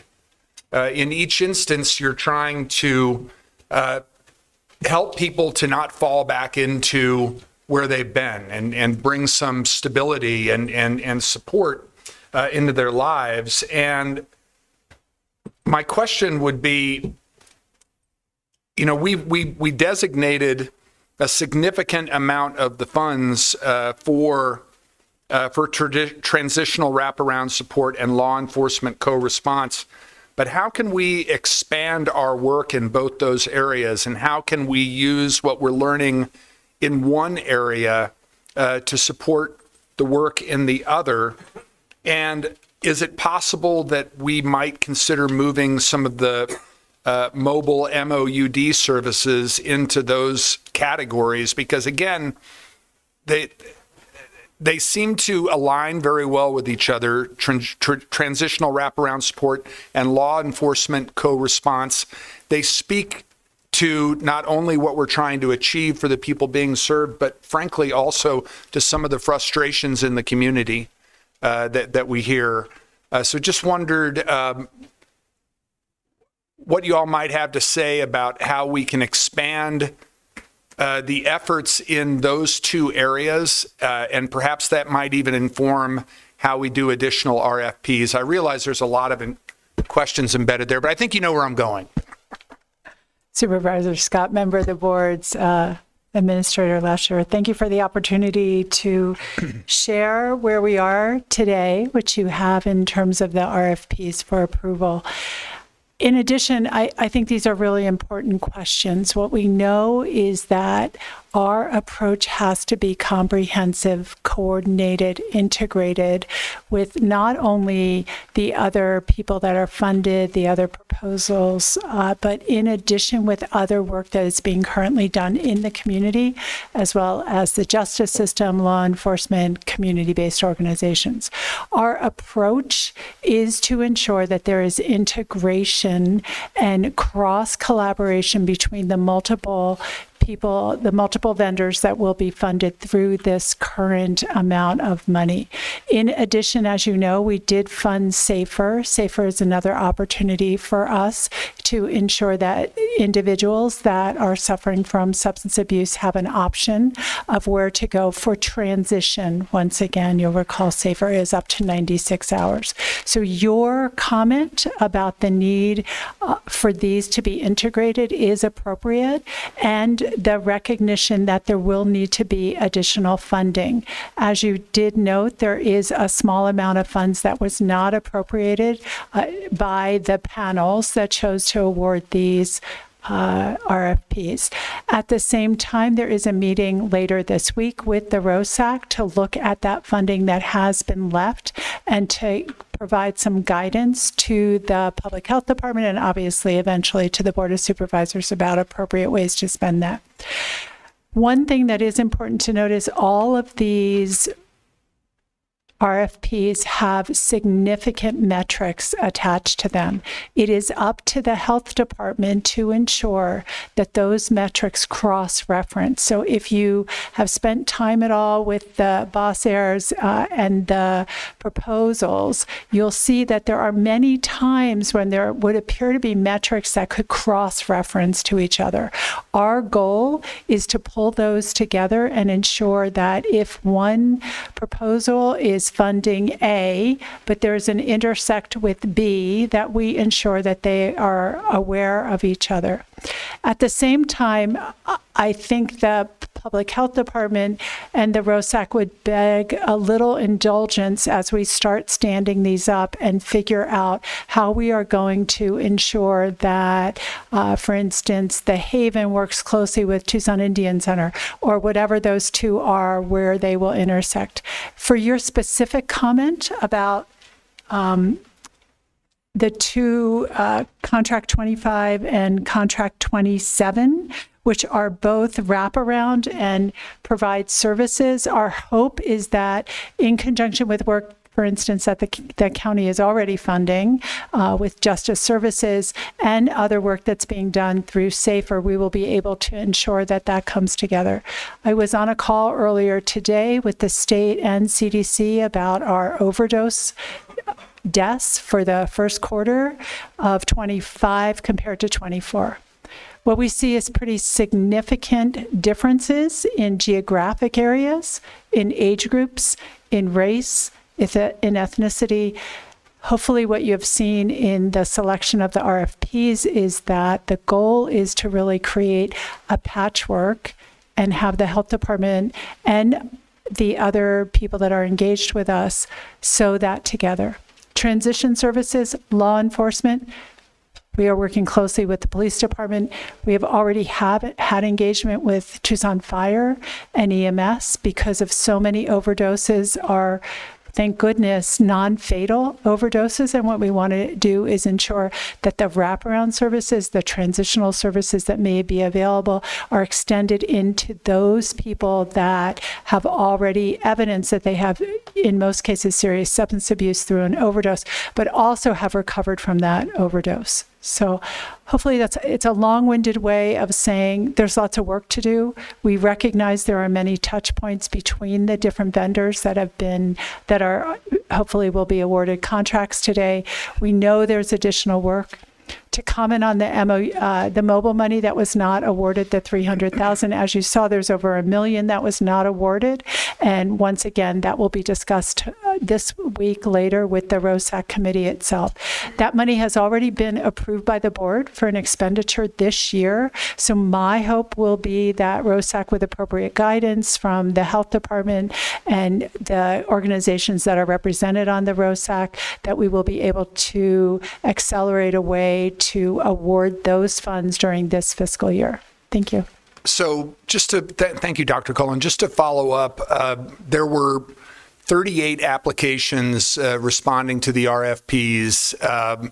Significant number of them did not meet the minimum qualifications. Thinking about the alignment between transitional wraparound support and law enforcement co-response, are there potential applicants either in that initial batch that didn't meet minimum qualifications or others in the community that we could coach up, especially in those two areas of transitional wraparound support and law enforcement co-response?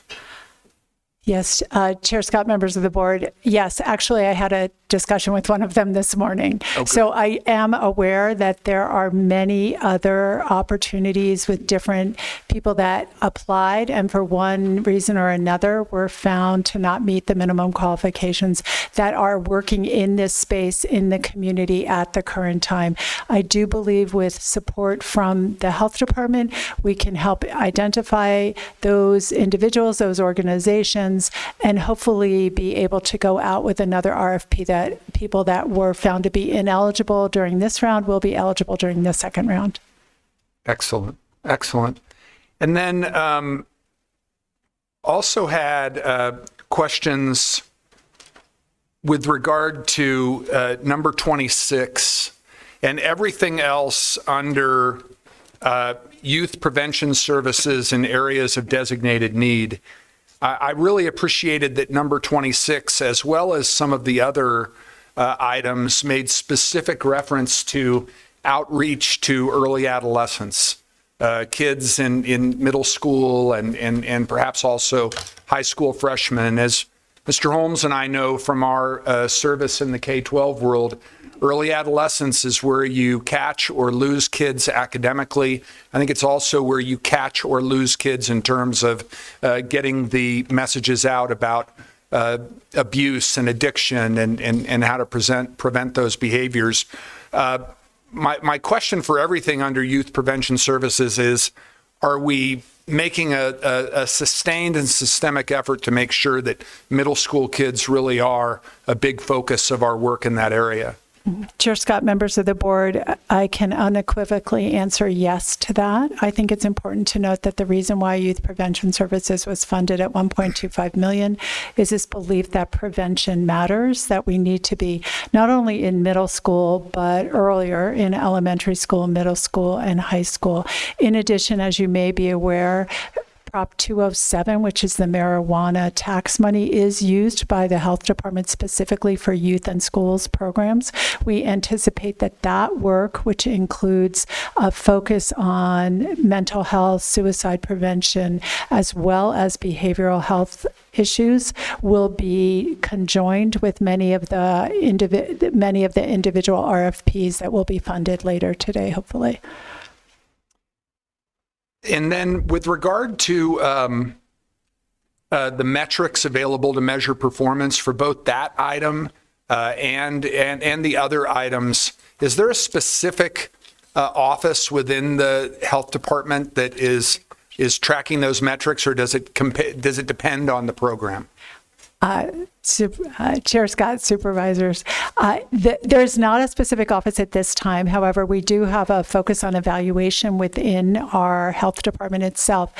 These programs will be overseen by the Community Mental Health and Addiction Program. Many of them will be overseen directly by me because of my personal interest and my commitment to ensure that we continue to fund programs that deliver. As you may recall, we did have a mobile unit that was funded previously. We pulled that contract because we were able to focus on the metrics and saw that it was not delivering. I anticipate that. I don't anticipate non-delivery, but what I do anticipate is that the health department will ensure that these metrics are followed appropriately. Now, what's important to note is that the metrics that you see in your Boss Air are the ones that have been proposed during the RFP process. Once each of these proposers meet with us for a kickoff meeting, it is possible that some of these metrics may be modified. I think that also gives us the opportunity to ensure that cross-touch point that we hope we will be able to see. Once again, those cross-touch points should not only be within the domain, so within youth, but across the 5 different areas. Even though we didn't fund mobile, the 5th area in my head is safer because that is funded and had a soft launch earlier this week. And does the discussion of metrics sometimes come, or a better way to ask this, would we envision that the discussion of metrics would possibly come back before the ROSAC as well as be a discussion within the department? Yes, Chair Scott, members of the board, the expectation is that we will be reporting at least quarterly out to the ROSAC what we are seeing with each of these contractors. In addition, what we are seeing in the community writ large. As you know, our goal is really to reduce not only the number of overdoses, the number of fatalities, non-fatalities, but also the substance use concerns itself. So we will be tracking those figures as well as we can. And then just one other question about the items that we're currently considering, and just because we made the motion before you came in, we're considering in bulk items 25 through 30. We're going to come back to 23 and 24, which might have more specific reference to the work of Ms. Vesley's department. But 26 makes explicit reference to 2 school districts, Sunnyside and TUSD, and it makes sense. They're the 2 biggest districts in the county. But in terms of outreach to middle-level kids all around the county, under that youth prevention services heading, how are we ensuring that all of our districts, perhaps especially our districts that have schools in rural areas, are getting this same level of attention? Chair Scott, members of the boards, as you probably can see when you look at these as a whole, you see attention to rural areas through a different proposer. You see attention to American Indian, Alaska Native youth. You see attention to those 2 school districts that are called out, but you also see an overall attention to youth. I would take that as a charge to the health department from you, that we ensure that we have we create opportunities for prevention, for education, for teaching in all the school districts. I will say our Youth to Schools program was at Marana School District on Monday of this week, teaching a large cohort of educators about mental health and how to prepare and recognize for concerns in the youth that may be in that school district. So at the same time that we have these, that we mentioned that our Youth in Schools program is out there every day, mostly directly in the school districts throughout the entire county, ensuring that districts that want us to be in there, as well as charters, parochial, and privates, which have needs and have identified them, that we are able to respond to those needs. Excellent. And I didn't know if there were any other questions from my colleagues on items 25 through 30. Nope. All right. All in favor of approving those items indicate by saying aye. Aye. Aye. Any opposed? All right. Those items are approved unanimously. Supervisor Christie asked that we consider 23 and 24 separately. So I will move item number 23. Second. Moved and seconded by Supervisor Allen. Discussion. If there's no questions from my colleagues, I noticed that this funds expansion of the transition center for potentially 3 years. So that we can operate it 7 days a week. Not yet 24/7, but 7 days a week. And I say potentially 3 years because there's 2 one-year renewals. After those 3 years, what will we be considering and in terms of making sure that that level of staffing is sustainable. Has there been discussion in that area? And other than our usual means, our generally understood means of evaluating the success of the transition center, what means would be we use to be evaluating the success of its expanded operations?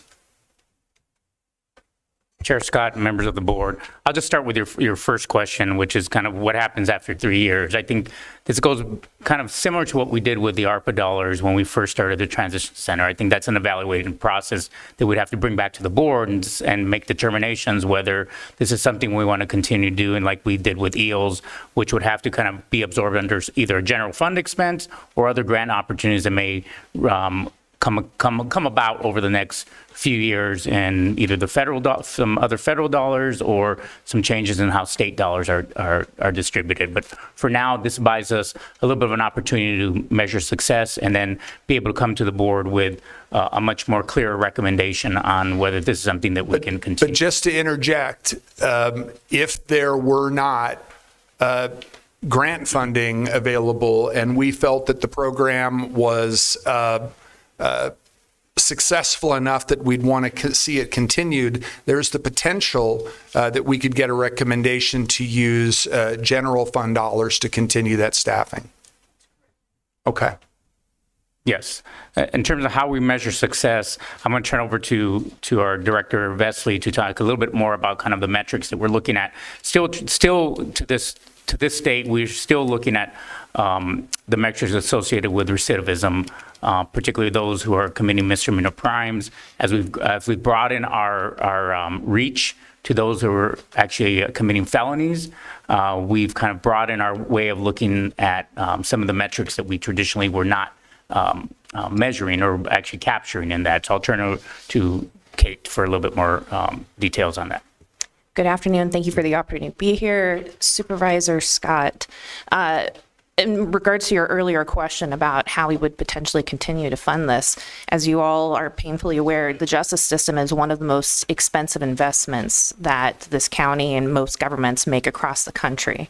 One of the most important things that we are doing in collecting the extensive metrics that we do, and we collect far more metrics than what we correlate necessarily to success values, because we don't know yet where our successes are happening until we collect the data and have enough data to do that reasonable analysis. But it is our intention and our belief that the data that we're collecting will demonstrate marked improvements in other areas of expenditure. And so if we play our strategies right here, if we proceed strategically with how we are capturing those cost savings, I would hope and anticipate that in 3 years, we'll be looking at excess fund savings in other areas that we can then apply towards ongoing operations, if indeed it is still successful as we hope and intend it will be. My understanding from discussions that were held at mayor and chair meetings is that there was a commitment on the part of the city to assist with any additional staffing needs if the transition center were to go to 7 days a week, certainly if it would go to 24/7. Obviously, the opioid settlement funds involve not just the county, but the city, Marana, South Tucson. Is that considered to be the city's contribution, or is there further discussions with the city about any additional needs to move forward with this 7-day model? There is so yes, in short answer, Chair Scott, the city did commit to providing additional staff to support our 7-day week expansion. We do not require them to do it in order to expand. However, the city has been an excellent partner to us in this strategy. Every time we've come to them with resource requests and needs, they have really found what we've needed, even when it was asks beyond what their original contributions reflected. Obviously, the plans for how they were going to come up with the staff are going to have to be modified. We have active conversations happening right now on how we're going to go about where we're going to be able to pull folks from, but I do feel confident that the city will honor their commitment. And could the board get, as we're moving towards the fulfillment of a 7-day a week model during the hours noted in the item. Could the board get updates as needed as we're moving towards that? Okay. Always. Any other questions on item number 23? All those in favor indicate by saying aye. Aye. Any opposed? No. Item passes 4-1 with Supervisor Christie opposed. And then finally, I will move item number 24. Second. Moved and seconded by Supervisor Allen. Discussion. All right. This is to build a regional co-responder program. And I read in the BOCER about the Tucson Police Department program that it will help to expand. How do we take the positive lessons from that TPD program to help build a true regional co-responder program? In other words, what lessons do we take from the TPD program that are going to help the police departments in Marana and South Tucson, as well as the Sheriff's Department?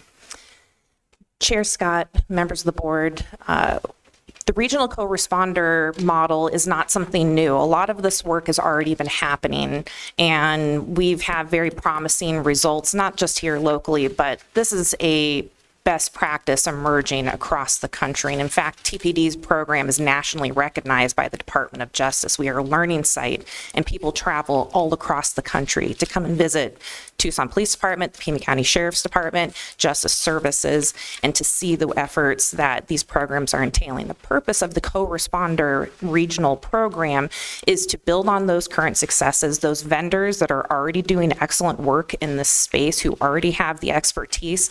The point of the regional model is to bring all that expertise, all that investment under one umbrella so that we can coordinate the efforts without duplication. It is not intended to compete or duplicate anything that's actually happening. On the contrary, it's a force multiplier. It is intended to expand, and especially those rural areas of the Sheriff's Department. Certainly the sheriff has already been very invested. I have personally spoken with the sheriff about how we can do more co-response. And when I say co-response, I don't necessarily mean actually a clinician responding with law enforcement. My experience in this state has shown that a collaborative response is much more effective while being safe. And ultimately, that is my task here, is to improve community safety. So these co-responder models are going to be looking at individuals who don't stop at the borders of Tucson and say, oh, well, this is South Tucson, so I'm going to make sure that I stay where I am. The individuals that are presenting the highest risk as far as recidivism, as far as complex clinical and substance use need, risk to businesses, which is a particular focus for us, those individuals are circling among all these jurisdictions throughout Pima County. So the benefits that we have gained from Tucson Police Department, this program will then carry that forward to South Tucson, Marana, certainly the rural areas of Pima County, because those individuals need the same type of help regardless of where their feet are planted at that moment in time. The co-response model really emphasizes partnering with those community vendors who are doing the work, helping to sustain the work, being able to figure out how we're going to keep those staff that are currently being grant funded by Tucson Police Department, and that we don't lose that momentum and we continue to build upon it. And so it's going to be your department that is really facilitating this broader regional approach. What does that mean on a regular basis in terms of your department's contact with the law enforcement entities in the 4 jurisdictions? So we already have strong relationships with those law enforcement entities. They partner with us on our crisis intervention team training program, along with the Pima County Attorney's Office. We are already essentially doing that work. Now, our department's function is public safety, community safety. We don't provide that clinical care, but we partner with those vendors that do. They are able to bill Medicaid. They are able to get economies of scale with other grant funding. We will contract with them to fill in those spaces that Medicaid will not. They handle the mental health and substance use aspects of it. They're the experts. They are clinicians. They can form therapeutic relationships. Our team does not. Our team is here as an administrative coordination entity. We're here to help lead. We're here to help manage. We're here to clear out obstacles so that the good work of these staff on the front lines can proceed forward. And Dr. Cullen mentioned that some of the metrics being used to evaluate some of the programs will be discussed at the ROSAC. Would we envision metrics in terms of evaluating the success of this regional co-responder program to also be discussed at the ROSAC? Chair Scott, I don't think you could get me to stop talking about metrics if you tried. And can I ask, similar to what I asked with regard to item number 23, as this is moving forward, if the board can get updates as they're deemed necessary, I would certainly appreciate it. Certainly, Chair Scott. And I do want to add, since you've mentioned those departments, if anybody is interested in speaking more with those police chiefs, the sheriffs themselves, who have been very invested in this work, they are asking for this type of help and support. Great. We are already very short-staffed across the country, across Pima County, when it comes to having commissioned police officers. They are very expensive social workers. It is our duty to try and alleviate some of that burden from the frontline law enforcement staff for their safety, for the safety of those individuals who are in crisis, but also as a less expensive alternative to utilizing the justice system.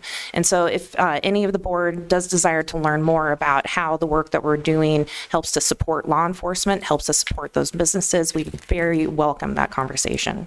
Thank you very much. I appreciate both of you, Ms. Vesley, and you, Dr. Cullen, for coming in. And my apologies to you and to the county administrator. There was discussion of these items at the agenda committee, and so I thought that you would both be here, but Ms. Lesher told me that there hadn't been any specific questions from board offices, including mine. So she didn't anticipate needing to ask you to be here. So I really appreciate you coming here on short notice to mostly respond to my questions. Always a pleasure to see you all.